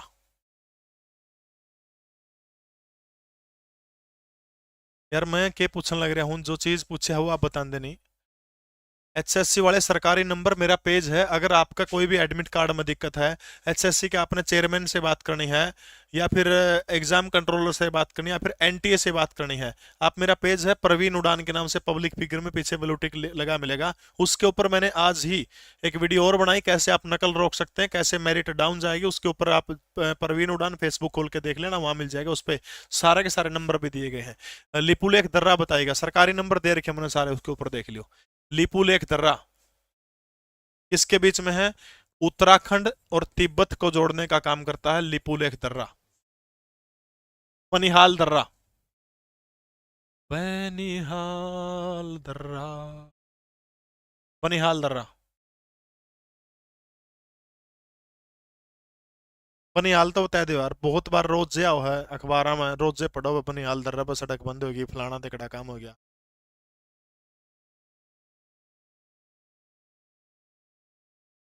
लेह से सियाचिन को जोड़ने का काम करता है, सियाचिन ग्लेशियर और लेह को। दीफू दर्रा। दीफू दीफू दीफू दीफू दर्रा इंपॉर्टेंट है। एपी अरुणाचल प्रदेश को म्यांमार से जोड़ने का काम करता है।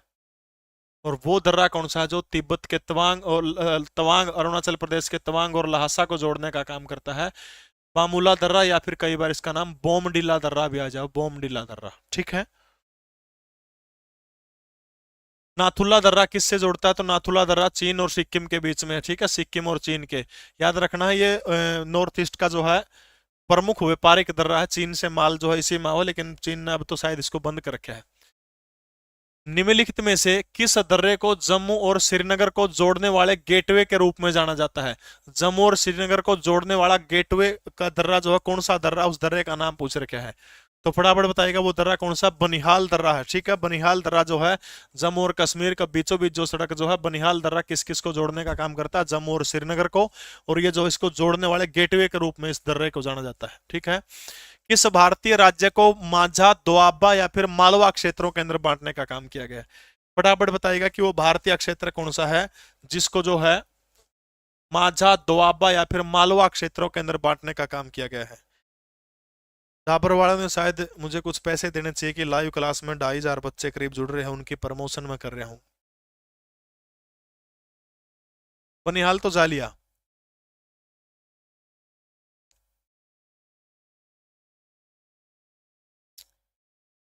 विकास लंबा गच्चा खा गया बेटा। वो मालवा नहीं जिस मालवा का जिक्र कर रहे हो। जो मैदानी भाग है जो पंजाब का, पंजाब के मैदानी भाग को 3 क्षेत्रों में बांटा गया, माझा, दोआबा और मालवा। पंजाब के मैदानी भाग को 2 से 3 बार ये पूछा गया प्रश्न। ठीक है, पंजाब के मैदानी भाग को इनके अंदर बांटने का काम किया गया है। क्षेत्रफल के हिसाब से भारत का सबसे बड़ा केंद्र शासित प्रदेश कौन सा? फटाफट बताओ। प्रयागराज। चल छोड़ दिए बुखार ना भाई। क्षेत्रफल के हिसाब से भारत का सबसे बड़ा केंद्र शासित प्रदेश जम्मू कश्मीर, पांडिचेरी, लद्दाख या फिर चंडीगढ़? चलिए कोई बात नहीं बेटा, शाबाश। क्षेत्रफल के हिसाब से सबसे बड़ा। एक बार इस प्रश्न का उत्तर गूगल में सर्च करके मुझे बताना, आपके लिए छोड़ देता हूं। ठीक है, गूगल सर्च करके मुझे बताएगा इस प्रश्न का उत्तर, क्षेत्रफल के हिसाब से सबसे बड़ा। छोटा कौन सा क्षेत्रफल में? गूगल करिएगा एक बार, विकास एक बार गूगल करके फिर आ बेटा, और ना जाए विकास न जाने दो, एक बार गूगल करके आइएगा फिर मुझे बताइएगा एक बार। लद्दाख का क्षेत्रफल कितना है? लगभग 96,000 समथिंग है। जम्मू और कश्मीर का क्षेत्रफल 1,25,535 के आसपास है। और लद्दाख का 96,000 के आसपास है। मतलब पागल, क्लास देखने लग रहा है, नुगा आपकी क्लास कहाँ मिलती है। विकास देख क्या एक बार, एक भाई पांडिचेरी को है। सबसे छोटा कौन सा है?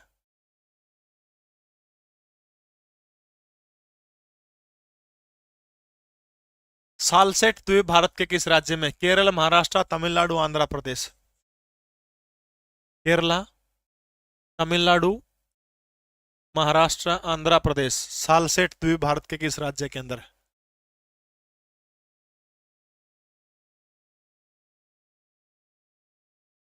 अंडमान निकोबार वाली बात तेरी ठीक है, जो दिए गए ऑप्शन का जिक्र था उधर।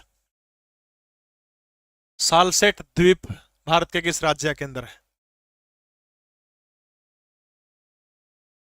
महाराष्ट्र के अंदर है, बहुत फेमस द्वीप है।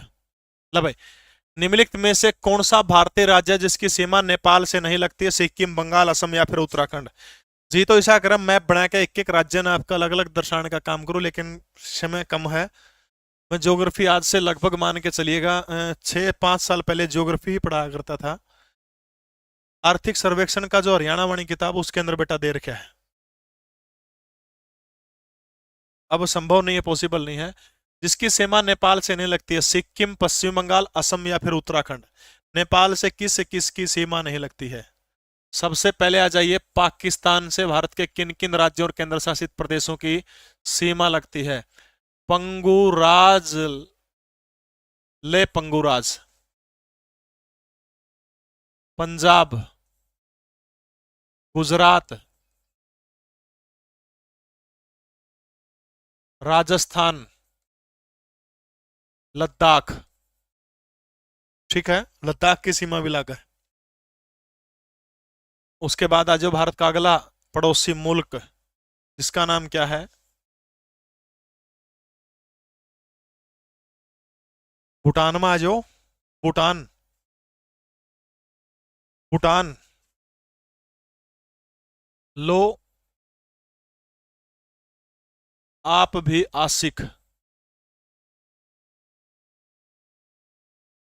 आप भी आशिक लिख लो, आप भी आशिक। भूटान, आप भी आशिक। आप भी आशिक। भूटान की सीमा भारत के किन किन राज्यों के साथ लगती है? आ से अरुणाचल प्रदेश। भूटान की सीमा भारत के किन किन राज्यों से लगती है?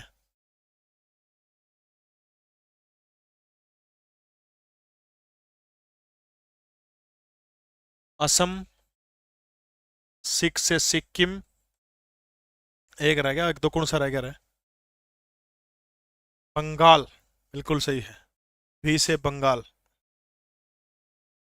अरुणाचल प्रदेश, वेस्ट बंगाल, असम, सिक्किम। आप भी आशिक। पाकिस्तान की पंगुराज ले। ठीक है, पंजाब, गुजरात, राजस्थान, लद्दाख और जैसे JNK। ठीक है, जम्मू कश्मीर और रह गया था ऊपर। ठीक है, क्योंकि दोनों अलग अलग बना दिए हैं।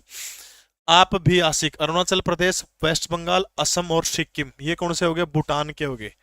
चीन के, चीन के, चीन। हिलासी, हिलासी, ए हिलासी आ जाऊं, ए हिलासी आ जाऊं चीन। चीन के, ए हिलासी आ जाऊं चीन। संजू दैया उसके अंदर किताब के अंदर दे रखे, मैं किताब की फोटो घेर दूंगा टेलीग्राम चैनल में, जीके परवीन उड़ान में। ठीक है, और तक कर लिया बेटा, ये करवाना पॉसिबल नहीं है।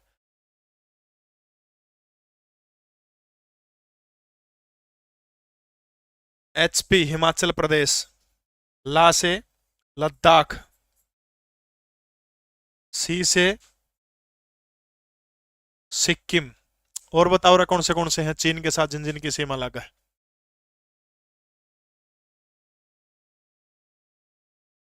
आ से अरुणाचल प्रदेश।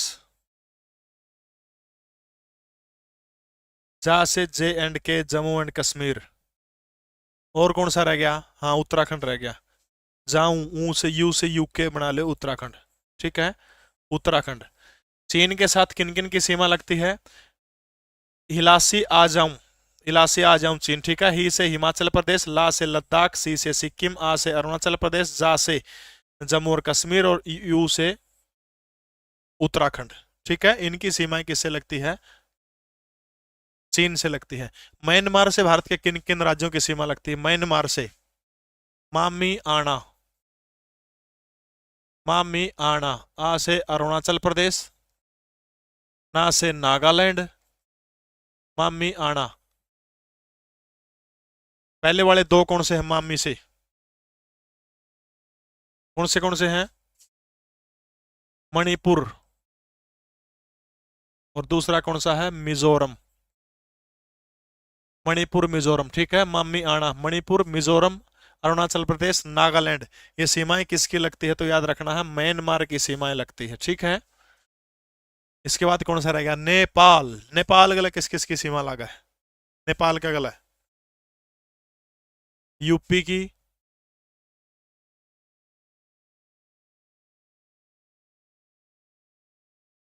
पश्चिमी बंगाल की, बिहार की, सिक्किम की, उत्तराखंड की, ठीक है। असम होगा इसका उत्तर की, जिसकी सीमा नेपाल से नहीं लगती। असम की सीमा नेपाल से कौन लगती है? ठीक है। ऊपर 20 खंड, ये ट्रिक है लिखने की जगह कौन बचे देख ले। ऊपर 20 खंड, ऊपर से यूपी, ऊ से यूपी, देख लियो तड़क मेरे मखोट काटोगे। नेपाल ऊपर 20 खंड, यूपी, वेस्ट बंगाल, खंड से उत्तराखंड, ऊपर 20 खंड हो जाओगा याद।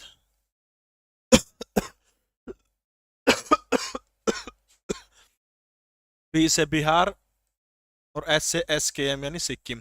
नेपाल से यूपी, बंगाल, यूपी, बिहार, बंगाल, सिक्किम और उत्तराखंड इनकी सीमा लगा है।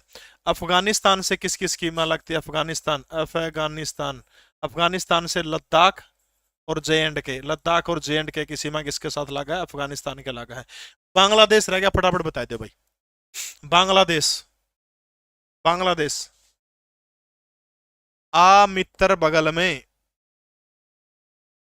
आ मित्र बगल में। भारत के कुल 17 राज्य और केंद्र शासित प्रदेश जो हैं विदेशों के साथ में सीमा साझा करने का काम करते हैं, ठीक है भाई, बकवास नहीं रही। आ मित्र बगल में असम, मिजोरम, त्रिपुरा,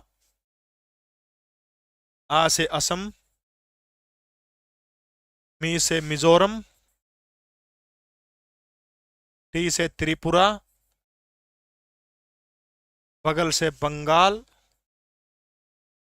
में से क्या बन जाओगा? में से मेघालय। टोटल शायद ये 17 बनेंगे, काउंटिंग कर लियो, ठीक है। ये अलग अलग हैं। जीके प्रवीण उड़ान टेलीग्राम चैनल के अंदर मिल जाएगी। फिर भी अगर आपने भाई ये वो करना हो तो स्क्रीनशॉट लेना हो, स्क्रीनशॉट भी आप इसका ले इसको, नहीं तो जीके प्रवीण उड़ान टेलीग्राम चैनल पर दे दूंगा। भारतीय नौसेना कानून कब पारित करने का काम किया गया था? बताइए शाबाश। भारतीय नौसेना कानून जो है, ये कानून कब पारित करने का काम किया गया था? 1927, 47, 37 या फिर 1957? भारतीय नौसेना अधिनियम कब पारित किया गया था? भारत के अंदर आर्मी एक्ट कब पारित किया गया था? आर्मी एक्ट, इसके अलावा वायुसेना एक्ट, वायुसेना एक्ट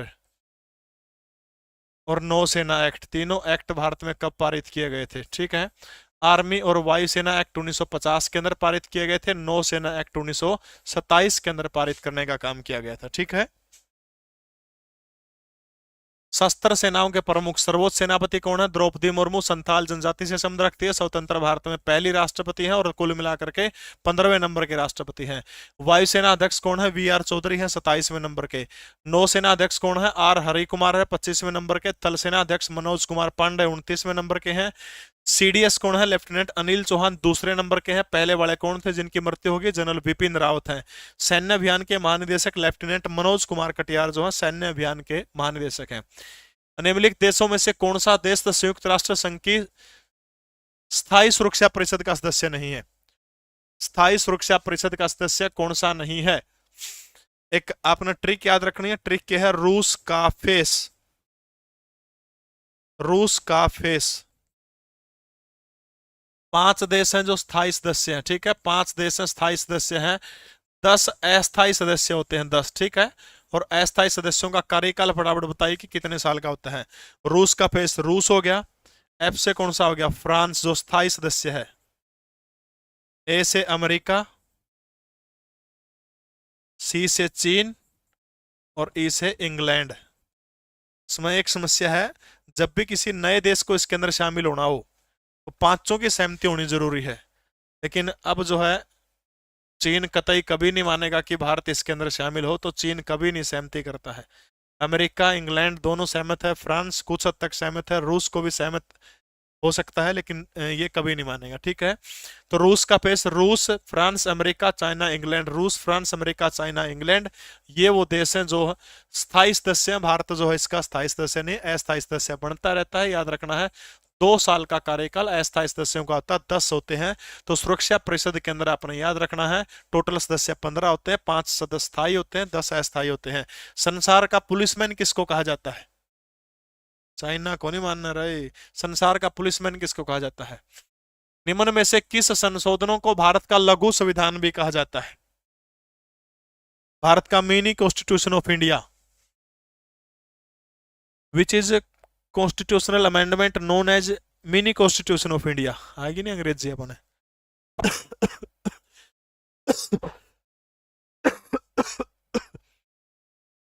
7वां, 44वां, 42वां या फिर 74वां संशोधन, मिनी कॉन्स्टिट्यूशन ऑफ इंडिया। देखो भाई, एक तो है 42वां संविधान संशोधन, एक है 44वां संविधान संशोधन। देखो 42 दोनों अक्षरों का जोड़ 4 और 2 कितना होगा, 6 हो गया, तो लास्ट में 6 लिख दो। 1976 जिस टाइम पर आपातकाल लग रहा था उस टाइम पर हुआ था, 1975 से लेकर के 1976 तक आपातकाल था। तो 42वें संविधान संशोधन के समय भारत के प्रधानमंत्री कौन थे, याद रखना है, इंदिरा गांधी हुआ करती थी, ठीक है, इंदिरा गांधी। 44 में 4 और 4 8 हुआ, लास्ट में 8 जोड़ दो। 1978, 1978 में 77 से 79 तक भारत के प्रधानमंत्री कौन हुआ करते थे, मोरारजी देसाई। याद रखना 82 साल की उम्र में भारत के सबसे बूढ़े प्रधानमंत्री मोरारजी देसाई थे, सबसे बुजुर्ग प्रधानमंत्री। 42वां 4 2 6 लास्ट में 6 है, 44वां 4 4 8 लास्ट में कितना है, 78, ठीक है। उर तक समझ में आ गया सौदा। देखो 42वें संविधान में क्या करना है, चीजें जोड़ी जाऊंगी। देखो जो चीज जोड़ी नो आ जाए कि किस संविधान संशोधन के द्वारा जोड़ी गई या फिर बढ़ाई गई आ जाए, तो उत्तर अगर आपने नहीं आंदा तो आंख मीच के 42 में करती हो। 44 में जो चीजें घटाई गई या फिर हटाई गई वो 44 में आ जाओगे। देखो देश में आपातकाल लग रहा था, इंदिरा गांधी प्रधानमंत्री थी, इंदिरा गांधी ने आपातकाल लगा दिया था। अब आपातकाल के बाद में जो चुनाव हुए तो इंदिरा गांधी, खुद इंदिरा गांधी भी कर्नाटका की कौन सी सीट थी मेरे ध्यान को नहीं, खुद इंदिरा गांधी आ रही थी उस पता है। इसलिए जो हक रह गया था, मोरारजी देसाई ने, विपक्ष ने वादा करा था कि जो भी 42वां संविधान संशोधन करे इंदिरा गांधी ने, उसको हम हटाने का काम करेंगे, ठीक है। तो उरा जो है जो लागू है इसको क्या करने का काम कर दिया जाएगा, हटाने का काम कर दिया जाएगा। सारी चीज को नहीं हटा पाए, बहुत सारी चीज हटी। देखो 42वें संविधान संशोधन के अंदर क्या क्या जोड़ा गया था, इंपॉर्टेंट चीज, मोस्ट इंपोर्टेंट, संविधान की प्रस्तावना में 3 शब्द जोड़े गए थे। प्रियम्बल जो है पहली बार भारत के संविधान की प्रस्तावना में मात्र एक बार ही संशोधन हुआ है, 42वें संविधान संशोधन 1976 के तहत केवल एक बार संशोधन हुआ है। 3 शब्द कौन से थे, समाजवादी, धर्मनिरपेक्षता और अखंडता। समाजवादी, धर्मनिरपेक्षता और अखंडता, अखंडता, ठीक है। ये 3 शब्द जोड़े गए, पहले लिखा था मैंने जो चीज जोड़ी गई आ जाओ, ठीक है, इसके अंदर जोड़ेंगे। इंपोर्टेंट इंपोर्टेंट लिखा, नहीं तो लघु संविधान का जाओ, घने जोड़े गए थे, 60-70 कलोड़ वैध हुई थी इसके अंदर, ठीक है। दूसरा मौलिक कर्तव्य जोड़े गए थे 10 मौलिक कर्तव्य। 1976 कौन सी समिति के आधार पर, भारत के तत्कालीन विदेश मंत्री हुआ करते थे सरदार सवर्ण सिंह समिति के आधार पर 10 मौलिक कर्तव्य 1976 में जोड़े गए थे। 11वां मौलिक कर्तव्य कौन सा बनाया गया था, 86वें संविधान संशोधन 2002 के तहत जो है शिक्षा का अधिकार जो है 86वां संशोधन बना दिया गया था। मौलिक कर्तव्य जोड़े गए थे। बढ़ाया गया, पाया जाओ, लोकसभा की अवधि कितने साल की हो, 5 साल की हो है, 5 साल से लेकर के 6 साल तक की जो है अवधि कर दी गई थी।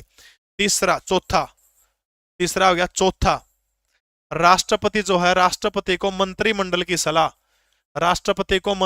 की सलाह मानने पर बाध्य कर दिया था। ठीक है, सलाह मानने पर बाध्य कर दिया था राष्ट्रपति को। ठीक है, मेन ये 4 बात आपने याद रखनी, हूं तो गणा सोचा था इसमें। ठीक है, मेन 4 बात याद रखनी है। 5वीं और रखना चाहो तो देश के किसी भी हिस्से में आपातकाल लगाया जा सकता है। ठीक है, देश के किसी भी हिस्से में आपातकाल लगाया जा सकता है। देश के किसी भी हिस्से में आपातकाल लगाया जा सकता है। ठीक है, अब देखो जुड़ गया इसमें सौदा, घटाना आ जाओ तो इसके अंदर घटेगा। देखो के घटाया इनने। लोकसभा की अवधि 6 साल से घटा करके पुनः 5 साल किसके अंदर करेगी? 44वें संविधान संशोधन के तहत। 7 मौलिक अधिकार थे इस टाइम पर अपना। 7 में तो एक जो था, 7वां था संपत्ति का अधिकार। संपत्ति का अधिकार जो हटा दिया गया, यानी हटाना घटाना किसमें होगा? इसके अंदर होगा। इसलिए 7वां मौलिक अधिकार संपत्ति का अधिकार, राइट टू एसेट, को किस संविधान संशोधन के द्वारा? 44वें संविधान संशोधन 1978 के द्वारा, मोरारजी देसाई सरकार के द्वारा क्या किया गया था? हटाने का काम किया गया था। ठीक है, हट जाएगा इसमें। दूसरी चीज, एक चीज थी इनके अंदर, आंतरिक अशांति शब्द था आपातकाल के दौरान। आंतरिक अशांति, वो तो बहुत एविस होता गया, चलो लिख लियो फिर भी, अगला और क्या है कि एग्जाम में काम आ जाएगा। आंतरिक अशांति शब्द को हटा करके इसके जगह क्या कर दिया गया था? शस्त्र विद्रोह कर दिया गया था। मतलब क्या था? जो तीसरी बार राष्ट्रीय आपातकाल लाया गया था ना, इंदिरा गांधी ने कहा था कि देश में आंतरिक अशांति है। अब उस आंतरिक अशांति के मामले पर जो करीब मणिपुर में लग रही आंतरिक अशांति हो रहा है, नू थोड़ा बड़ा आपातकाल लगा देंगे। उसको हटा करके अगर शस्त्र विद्रोह होता है तो तभी आपातकाल लगाया जा सकता है। संपत्ति लेने का अधिकार कानूनन किसी को उससे वो नहीं किया जा सकता, 300A में डाल दिया गया। बिल्कुल सच्ची बात है। भारतीय संविधान में पहला संशोधन किस वर्ष किया गया था? आपको जानकर ताज्जुब होगा, हिंदुस्तान का संविधान दुनिया का इकलौता ऐसा संविधान है जिसमें सबसे ज्यादा संशोधन करने का काम किया गया है। यानी आज तक सबसे ज्यादा संशोधन जो है वो किस देश के संविधान में हुए? तो याद रखना है, आज तक सबसे ज्यादा संशोधन जो है वो भारत के संविधान के अंदर हुए, सबसे ज्यादा संशोधन। और पहला संशोधन भारत के संविधान के अंदर प्रथम संशोधन कब किया गया था? तारीख थी 18 जून। 18 जून 1951 को डॉक्टर अंबेडकर के जीते रहते ही, शायद 56 में डेथ हुई थी उनकी, तो 1951 के अंदर ही 18 जून को भारतीय संविधान के अंदर पहला संशोधन कर दिया था। और पहले संशोधन के तहत क्या जोड़ी जाती है? 9वीं अनुसूची जोड़ी जाती, जो मुख्यतः किससे संबंधित है? भूमि अधिग्रहण से संबंधित है। ठीक है, भूमि अधिग्रहण। पहला संशोधन 18 जून 1951 को हुआ था। 9वीं अनुसूची जोड़ी गई थी। संविधान में मूलतः कितनी थी? 8 थी। और 9वीं अनुसूची प्रथम संविधान संशोधन 1951 के द्वारा जोड़ने का काम किया गया था। 18 जून वो तारीख हुआ करती थी। ठीक है, कृषि आय पर लगने वाला कर, जो एग्रीकल्चर इनकम के ऊपर जो टैक्स है, भारत के संविधान की 7वीं सूची में दी गई कौन सी सूचियों में है? 12 अनुसूचियां कल की क्लास में अपन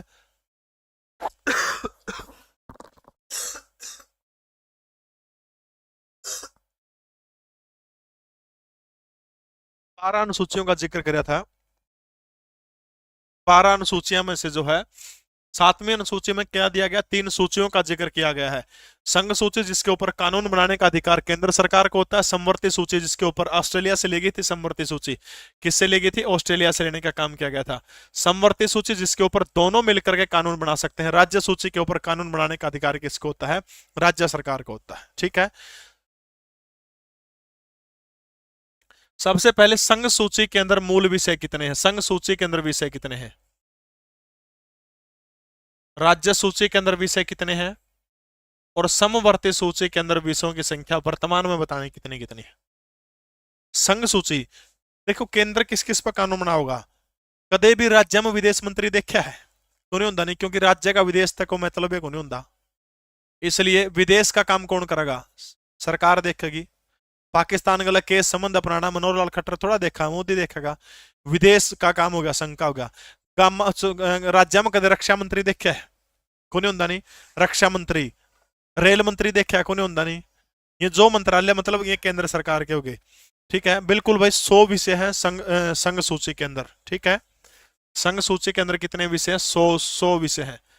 जनगणना का एक प्रश्न बहुत बार पूछा जाओ है, जनगणना कौन करवाता? केंद्र सरकार करवाती। जनगणना अपने याद रखना है। जनगणना विदेश हो गया, संचार हो गया, रेलवे हो गया, डिफेंस हो गया, ये सारे के सारे जो है, बैंकिंग हो गया, बीमा हो गया, ये सारे के सारे किसके अंदर है? खनिज पदार्थ हो गया, ये सारे संघ सूची के विषय। राज्य सूची में विषय कितने हैं? राज्य सूची, राज्य सूची के अंदर बिल्कुल समवर्ती सूची के अंदर जो है सदस्यों की संख्या समवर्ती सूची के अंदर कितने हैं? रखड़ा गया सोता अपना लिखा लिखाया।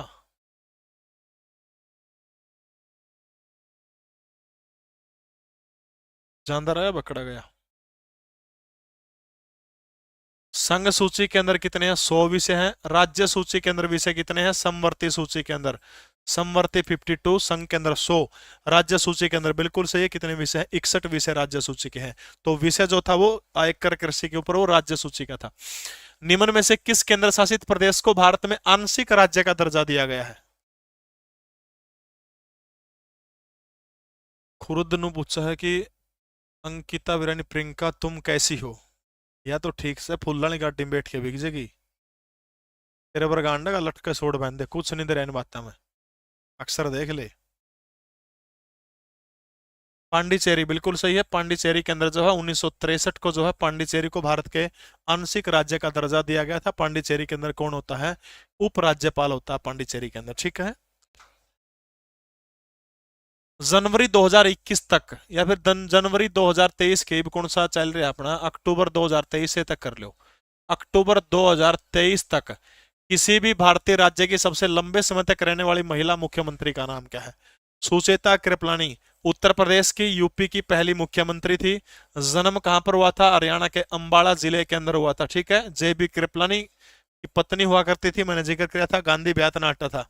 वाय हया जयललिता, शीला दीक्षित।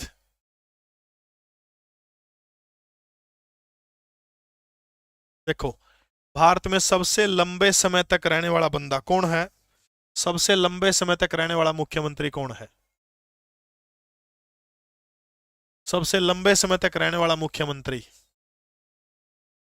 सिक्किम के मुख्यमंत्री हुआ करते थे, अभी मुख्यमंत्री नहीं है वो। नाम है पवन कुमार चामलिंग, ठीक है। भारत में सबसे लंबा कार्यकाल, मुख्यमंत्रियों के रूप में सबसे लंबा कार्यकाल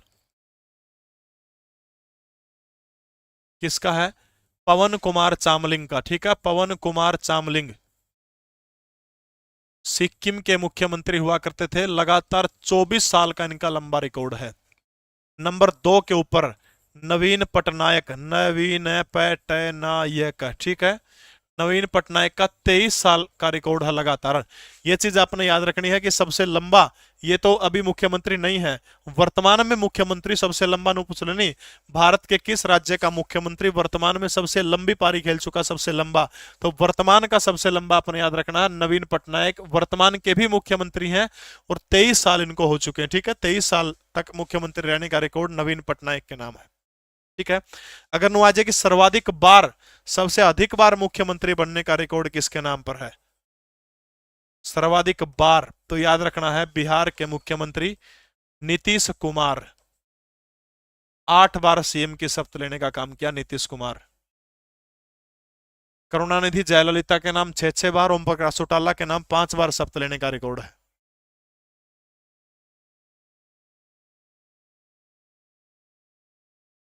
तो वो महिला कौन है? शीला दीक्षित, दिल्ली की मुख्यमंत्री हुआ करती थी 15 साल। जयललिता 14 साल मुख्यमंत्री रही है।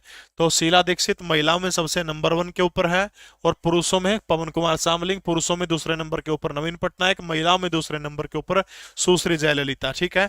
अच्छा एक बात बताइएगा कि सबसे युवा मुख्यमंत्री कौन है वर्तमान समय में?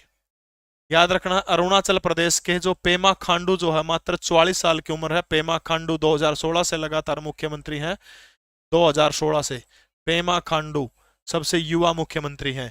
यूपी के सबसे युवा मुख्यमंत्री नीतीश के है वो अखिलेश कुमार। हरियाणा के सबसे युवा मुख्यमंत्री बंसीलाल, ठीक है। राज्य लोक सेवा आयोग के सदस्यों की नियुक्ति कौन करता है? राज्य लोक सेवा आयोग जो है, इसके सदस्यों की नियुक्ति करने का काम कौन करता है? मुख्यमंत्री, राज्यपाल, मुख्य न्यायाधीश या फिर उपराष्ट्रपति? एचपीएससी का जिक्र है। हरियाणा के अंदर एचपीएससी 1 नवंबर 1966 को इसकी स्थापना हुई थी संविधान के अनुच्छेद 315 के तहत। ठीक है, हरिओम भाई हरिओम। तबीयत खराब है, हरिओम ने जी गुण करता भाई। बिल्कुल सही है, राज्य का जिक्र आ गया तो कौन करेगा? राज्यपाल करेगा। ठीक है, राज्यपाल जो है, जो राज्य की कार्यपालिका होती है, ठीक है, राज्य की कार्यपालिका का अध्यक्ष कौन होता है? राज्यपाल होता है। ठीक है, संवैधानिक मुखिया कौन होता है राज्य का? तो आपने याद रखना संवैधानिक मुखिया भी राज्यपाल ही होता है। ठीक है, संवैधानिक मुखिया भी कौन होता है? राज्य का राज्यपाल होता है। मुख्यमंत्री की नियुक्ति कौन करने का काम करता है? तो मुख्यमंत्री की नियुक्ति आपने याद रखना राज्यपाल संविधान के अनुच्छेद 164 के तहत मुख्यमंत्री की नियुक्ति करने का काम करता है। गुप्तचर एजेंसियों के प्रमुख सीबीसी केंद्रीय सतर्कता आयोग के प्रवीण कुमार श्रीवास्तव, सीबीआई के प्रवीण सूद है, मुख्य सूचना आयुक्त यशवर्धन कुमार सिन्हा है, इंटेलिजेंस आईबी के तपन कुमार डेका है, रिसर्च के रवि सिन्हा है, एनआईए के दिनकर गुप्ता है, ईडी के संजय कुमार मिश्रा है, और एनसीबी के कौन है? सत्यनारायण प्रधान एनसीबी के डायरेक्टर हैं। किसने 1979 में भारत के प्रधानमंत्री मोरारजी देसाई की जगह लेने का काम किया है? कहने का मतलब प्रश्न पूछा कि 1979 के अंदर जो है मोरारजी देसाई की जगह भारत का प्रधानमंत्री कौन बना था? भारत के पहले प्रधानमंत्री JLN जवाहरलाल नेहरू 1947 से लेकर के 1964 तक भारत के प्रधानमंत्री रहे थे, सबसे लंबा कार्यकाल है। दूसरी बार जो कार्यवाहक प्रधानमंत्री बने थे वो कौन थे? गुलजारी लाल नंदा थे 1964 के अंदर ही, 1964 से लेकर के 1964 तक। ठीक है, गुलजारी लाल नंदा दूसरे भारत के कार्यवाहक थे। दूसरे प्रधानमंत्री कौन बनते हैं? तो याद रखना लाल बहादुर शास्त्री LBS भारत के प्रधानमंत्री बनते हैं 1964 से लेकर के 1966 के अंदर। रूस के ताशकंद शहर के अंदर इनकी हत्या करने का काम किया था।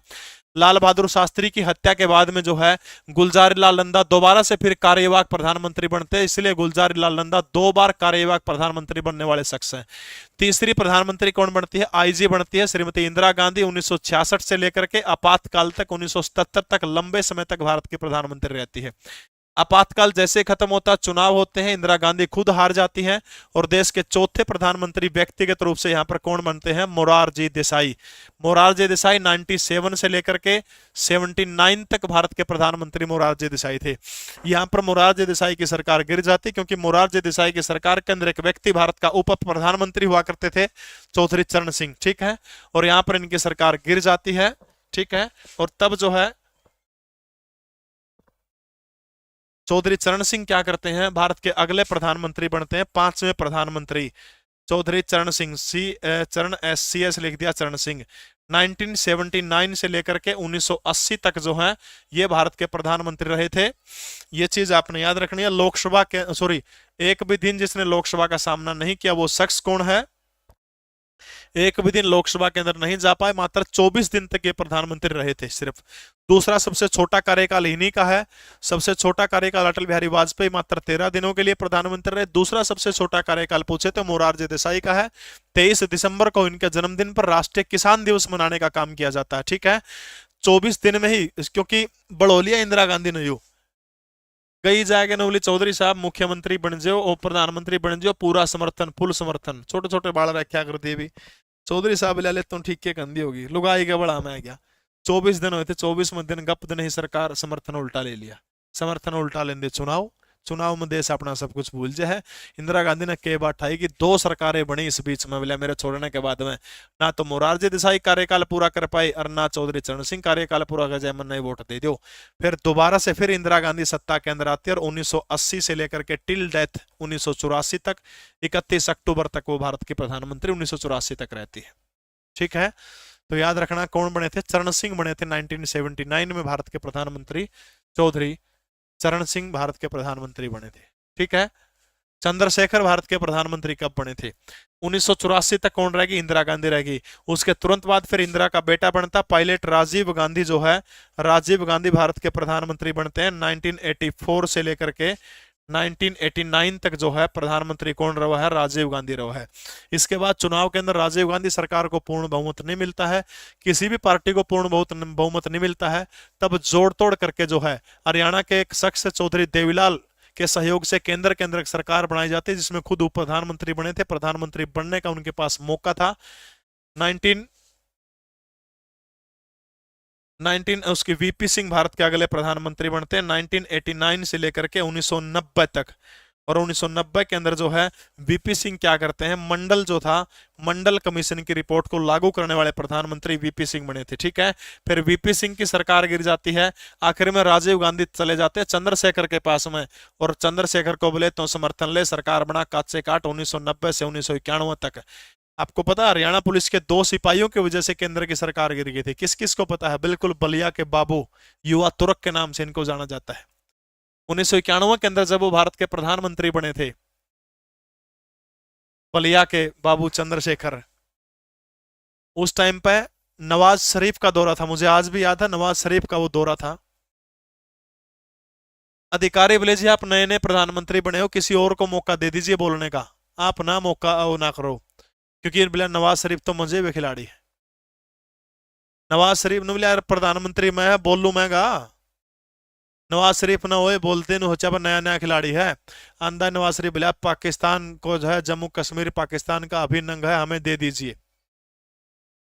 पैरी खड़ा होंगे क्या बोलिया, ठीक है आप कश्मीर ले लीजिए, मगर कश्मीर के बदले में हिंदुस्तान के अंदर जितने मुसलमान हो सबको आपको पाकिस्तान लेके जाना होगा। इतने तिरन कड़ डाटेगा करे के नवाज शरीफ अपने। चंद्रशेखर जो है राजीव गांधी के कहने पर हरियाणा जो है, हरियाणा पुलिस के 2 सिपाही, क्योंकि उस समय भजनलाल हरियाणा के मुख्यमंत्री हुआ करते थे, हरियाणा पुलिस के 2 सिपाही जो है चंद्रशेखर के घर के बाहर चक्कर काटा करते। केंद्र सरकार के जासूसों ने उनको पकड़ के पूछा कि आपको किसने भेजा? तब हरियाणा पुलिस के 2 सिपाही, शायद एक जज्जर का था एक सोनीपत का था, और एक जो है उनको पकड़ के उनको पूछा गया कि आप किसके कहने से प्रधानमंत्री की जासूसी कर रहे हो? तब हरियाणा पुलिस के दोनों जवानों ने कहा कि हम तो राजीव गांधी के कहने से जो है आपकी जासूसी कर रहे हैं। जाके तुरंत इस्तीफा दे दिया कि हरियाणा पुलिस के जवानों से मेरी जासूसी करवा रहे हैं। एक लड़का उनमें से, जिसका लड़का जो था पता नहीं पोता था, मेरे से फोन पे बात हुई थी, बोला जी मैं आपकी वीडियो देखता हूँ, मैं तैयारी कर रहा हूँ, मेरे दादा थे पता नहीं मेरे फादर थे, बता रहा था वो शायद सोनीपत का था, पता नहीं कड़ा का लड़का था। संसद की संयुक्त सत्र की अध्यक्षता करने का काम कौन करता है? संसद के संयुक्त सत्र की अध्यक्षता करने का काम कौन करता है? अटल बिहारी वाजपेयी बड़े गजब के प्रधानमंत्री हुआ करते थे। मुझे ध्यान आता है एक बार वो पाकिस्तान के अंदर गए थे 1999 के अंदर, लाहौर की उनकी प्रसिद्ध बस यात्रा थी, अगर आपको ध्यान हो तो, कारगिल युद्ध से पहले। पाकिस्तान के एक पत्रकार ने उनसे एक सवाल पूछा कि आप कुआरे हो? सब ना मेरा अटल बिहारी वाजपेयी ने ब्याह कौन करवा रखा? क्या गजब का जवाब दिया था। बोले हाँ मैं कुआरा हूं लेकिन मैं ब्रह्मचारी नहीं हूं। डायरेक्ट कह दिया था, बोले मैं कुआरा हूं लेकिन मैं ब्रह्मचारी नहीं हूं। तब वो पत्रकार कहती है कि आप शादी क्यों नहीं करवा लेते? तब अटल जी डायरेक्ट उनको एक बात कह देते हैं, बोले मैंने दूध पीना है। और बोले जब दूध मैंने बाजार में मोल मिलने लग रहा, बोले मैं घर गाय क्यों बांधूंगा? संसद की संयुक्त सत्र की अध्यक्षता कौन करता है? देखो, राष्ट्रपति, लोकसभा का अध्यक्ष, राष्ट्र, देखो यो एक घर हो गया अपना, संसद है उधर। कितने अंग बताए संसद के? 3 अंग बताए इसके, लोकसभा, राज्यसभा और ये हो गया राष्ट्रपति। ठीक है, इन दोनों भाइयों की लड़ाई मैच की आपसरी में, लड़ाई मैच की, तो लड़ाई में क्या होगा? सिरे फूटेंगे, चोट लग गई, चोट लगते क्या करेगा बूढ़ा बेचारा, यू के कर सका, तो डॉक्टर ने एम्बुलेंस ने बुलाया इसका भी, एम्बुलेंस ने फोन करेगा, यू फोन करेगा बूढ़ा भाई नूनू लड़ाई होगी है जो 108 नंबर पे फोन करेगा, 108 नंबर पे फोन करेगा तो भाई फोन करते आ जाएगा, एम्बुलेंस में बिके, डॉक्टर इलाज करके उल्टे बैस गया, आखिर में बात तो भाईचारा में निबड़नी है। बोले भाई तम इकट्ठे बैठ जाओ, बूढ़ा ने बोले तम इकट्ठे बैठ जाओ। ये बड़ा घर किसका? इसका बड़ा घर, इसका घर बैठेंगे सारा के सारे, क्यों? इसके 550 250 इसके सारे इसमें बैठ जाएंगे। ये अध्यक्षता नु ले लो, चाह पानी की जिम्मेवारी इस घर में होगा तो किसकी है? जिसका घर में बैठेंगे चाह पानी की जिम्मेवारी तो उसे ही होगी नहीं। समझ रहे मेरी बात? तो किसका घर में बैठेंगे? लोकसभा में बैठेंगे तो चाह पानी की जिम्मेवारी पूछ रही है, अध्यक्षता कौन करेगा? लोकसभा का अध्यक्ष करेगा। बुलाव कौन का? बुलाव तो राष्ट्रपति का, बूढ़ा बुलाओगा नुका तम बैठ के आप श्रीमण वैद ना करो। किस अनुच्छेद के तहत? 108 के तहत। और बैठ के फिर जिम्मेवारी किसकी? चाह पानी की, इसका अध्यक्ष की जिम्मेवारी। किस किस के समझ में आ गया बात? ये भी राष्ट्रपति लिखने लग रहे अंकल। किस किस का समझ में आ गया बात? अब तक भारत के अंदर जो है कितनी बार, बिल्कुल पॉपुलर चैंबर बोला जाता है, कितनी बार अब तक भारत के अंदर जो है संयुक्त सत्र बुलाने का काम किया गया है? पहली बार 1961 के अंदर बुलाने का काम किया गया था दहेज अधिनियम के ऊपर। जेएलएन जवाहरलाल नेहरू भारत के प्रधानमंत्री थे। दूसरी बार 1978 के अंदर संयुक्त सत्र बुलाया गया था बैंकिंग अधिनियम को लेकर के। बैंकिंग, मोरारजी देसाई भारत के प्रधानमंत्री थे। तीसरी और अंतिम बार 2002 के अंदर संसद का संयुक्त सत्र बुलाया गया था पोटा, जो आतंकवाद निषेध कानून, उसके लिए अटल बिहारी वाजपेयी भारत के प्रधानमंत्री हुआ करते थे। 3 बार बुलाया है। समझ में आएगी बस। धनवा की लड़ाई में आज तो बूढ़ा क्या करेगा, पहले तो एम्बुलेंस बुलाओगा, पट्टी पुट्टी करवाओगा, किसके तहत? संविधान के अनुच्छेद 108 के तहत। ठीक है, फिर नु कहा तम बैठ के बेटा आप श्री में सुड़ जाए लोगर की बात से। इसका अगर तो इतनी जगह को नहीं, इसका अगर बढ़ा है तो सारे इसका अगर बैठेंगे, इसका अगर तो लोकसभा में बैठेंगे तो इसकी चाह पानी पिलाने की जिम्मेवारी इसकी। ज्ञानपीठ पुरस्कार 2021 किसको दिया गया? कोंकणी उपन्यास दामोदर मोजो को। ठीक है, ये देख लियो, पहले करवाए दिए थे वहां।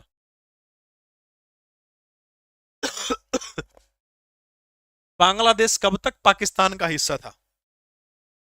1948 से 79, 47 से 73, 47 से 71, 48 से 75। कब तक बांग्लादेश जो है पाकिस्तान का हिस्सा था? 14 अगस्त 1947 को पाकिस्तान का निर्माण हुआ था। और जो पूर्वी पाकिस्तान जो था, ये वाला जो था, ये पहले पूर्वी पाकिस्तान हुआ करता था। और इसी के बीचों बीच यहां से एक रास्ता मांग रहे थे पाकिस्तान के लोग, और उसी रास्ते की जो पैरवी एक शख्स कर रहा था, महात्मा गांधी, जिसको आप राष्ट्रपिता कहते हैं। और उसी राष्ट्रपिता के द्वारा एक खास तौर पर इस रास्ते से, ये रास्ता देने के खिलाफ एक शख्स था जिसका नाम था नाथूराम गोडसे। ठीक है, तो 1947 से लेकर के 1971 तक जो है पाकिस्तान का हिस्सा था, पूर्वी पाकिस्तान के नाम से था। 1971 के अंदर जो है एक सेना भारत की तरफ से भेजी गई थी, सेना का नाम है मुक्ति वाहिनी सेना। और ये जो मुक्ति वाहिनी सेना जो थी, इस सेना के द्वारा जो है पाकिस्तान के, पूर्वी पाकिस्तान को एक स्वतंत्र देश बनाने का काम कर दिया, जिसका नाम बांग्लादेश था। बांग्लादेश को देश के रूप में मान्यता देने वाला पहला देश भारत था। भारत में पल्स पोलियो प्रतिरक्षण कार्यक्रम कब शुरू किया गया था? इसी साल भारत में मिड डे मील योजना भी शुरू करने का काम किया गया था। 1995 के अंदर जो है नरसिम्हा राव भारत के प्रधानमंत्री थे, जब मिड डे मील और प्लस पोलियो अभियान जो है दोनों के दोनों 1995 के अंदर जो है बिल्कुल 15 नवंबर 1949 को अंबाला जेल के अंदर जो है फांसी देने का काम कर दिया था नाथूराम गोडसे को। 1960 में भारत और पाकिस्तान के बीच किस जल संधि पर हस्ताक्षर हुए थे? जवाहरलाल नेहरू के बीच में और पाकिस्तान के तत्कालीन राष्ट्रपति के बीच में जो है 1960 के अंदर अध्यक्षता करने का काम किसके द्वारा किया गया था? विश्व बैंक के द्वारा अध्यक्षता करने का काम किया था विश्व बैंक के द्वारा। पाकिस्तान के कराची शहर के अंदर एक समझौता भारत और पाकिस्तान के बीच में 1960 के अंदर जो है इंडस जो है सिंधु नदी जो है, सिंधु नदी के पानी को लेकर के बंटवारा हुआ था 1960 के अंदर पाकिस्तान के कराची में विश्व बैंक की अध्यक्षता में। 1960 के अंदर खतरनाक समझौता था, बहुत गलत समझौता, अगर आप भारत के पॉइंट ऑफ व्यू से देखें बहुत गलत समझौता हुआ। भारत के पहले फील्ड मार्शल कौन थे? भारत के पहले फील्ड मार्शल कौन थे? M S Vaid, general K M Cariappa, Sundar ji, या फिर जनरल सैम मानेकशॉ? केएम करियप्पा भारत के पहले सेनाध्यक्ष थे, पहले सेनाध्यक्ष थे भारत के केएम करियप्पा। और general K M Cariappa field marshal भी थे, फील्ड मार्शल भी थे। दो ही फील्ड मार्शल हुए, सैम मानेकशॉ, सैम मानेकशॉ और जनरल केएम करियप्पा, ये दो फील्ड मार्शल हुए भारत में। जनरल केएम करियप्पा 15 जनवरी 1949 को जो है भारत की सेना का पहले सेनाध्यक्ष बनते, इसलिए 15 जनवरी को सेना दिवस मनाया जाता है। तो पहला वैला व्यक्ति कौन था, फटाफट बताने का काम करिएगा। सबसे पहले हम जनरल केएम करियप्पा को उठाने का काम करते हैं।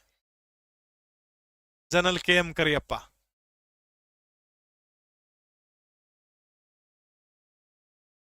मुझे ध्यान आता है केएम करियप्पा 1965 का जब भारत और पाकिस्तान का युद्ध था उसमें रिटायर्ड हो चुके थे।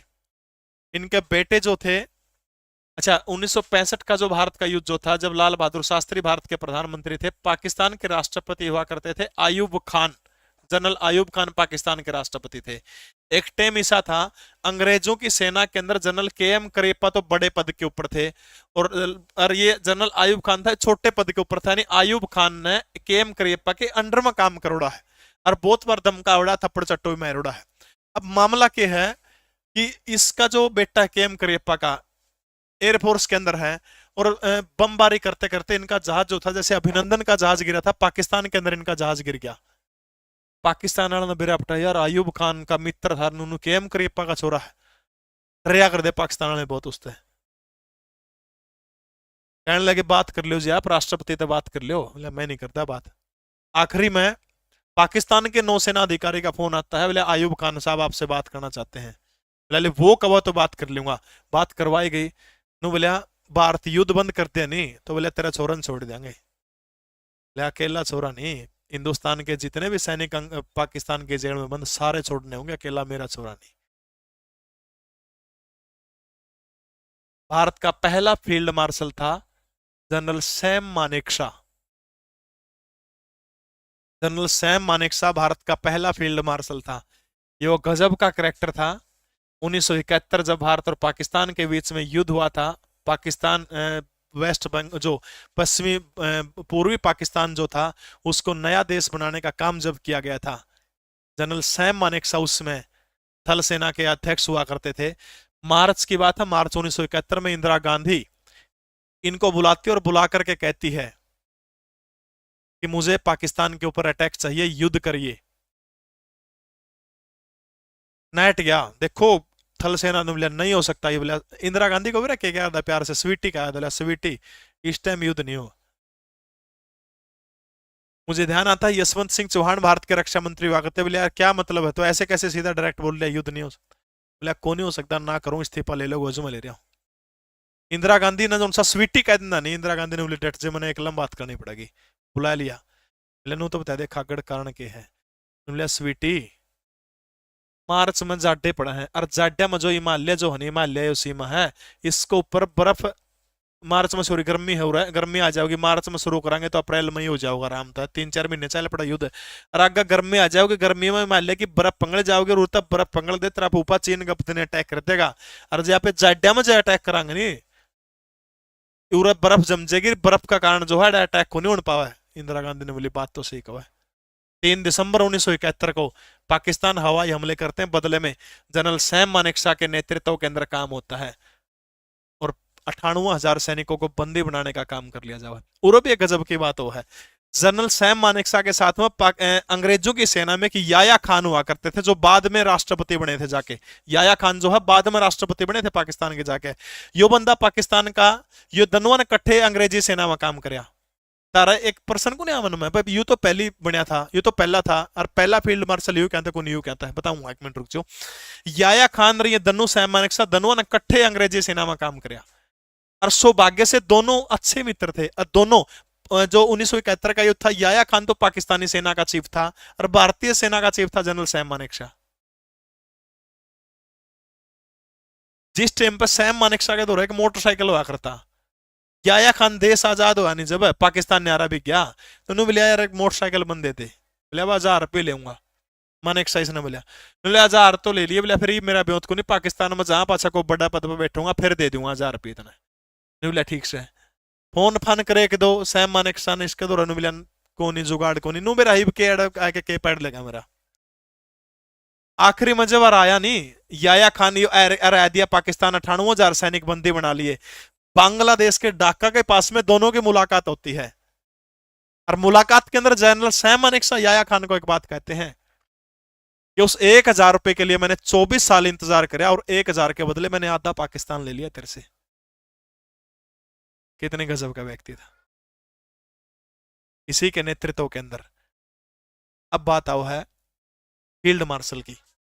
सैम मानेकशॉ को 71 में युद्ध हो गया, 1972-1973 के अंदर भारत का पहला फील्ड मार्शल घोषित किया गया था, जबकि जनरल के एम करियप्पा को 1986 में भारत का फील्ड मार्शल घोषित किया गया था। ठीक है, तो पहला सैम मानेकशॉ है, दूसरा के एम करियप्पा, जबकि पहला थल सेनाध्यक्ष यो बंदा था। समझ में आएगी बात। तो आप सभी का इतनी देर तक मुझे झेलने के लिए बहुत बहुत धन्यवाद।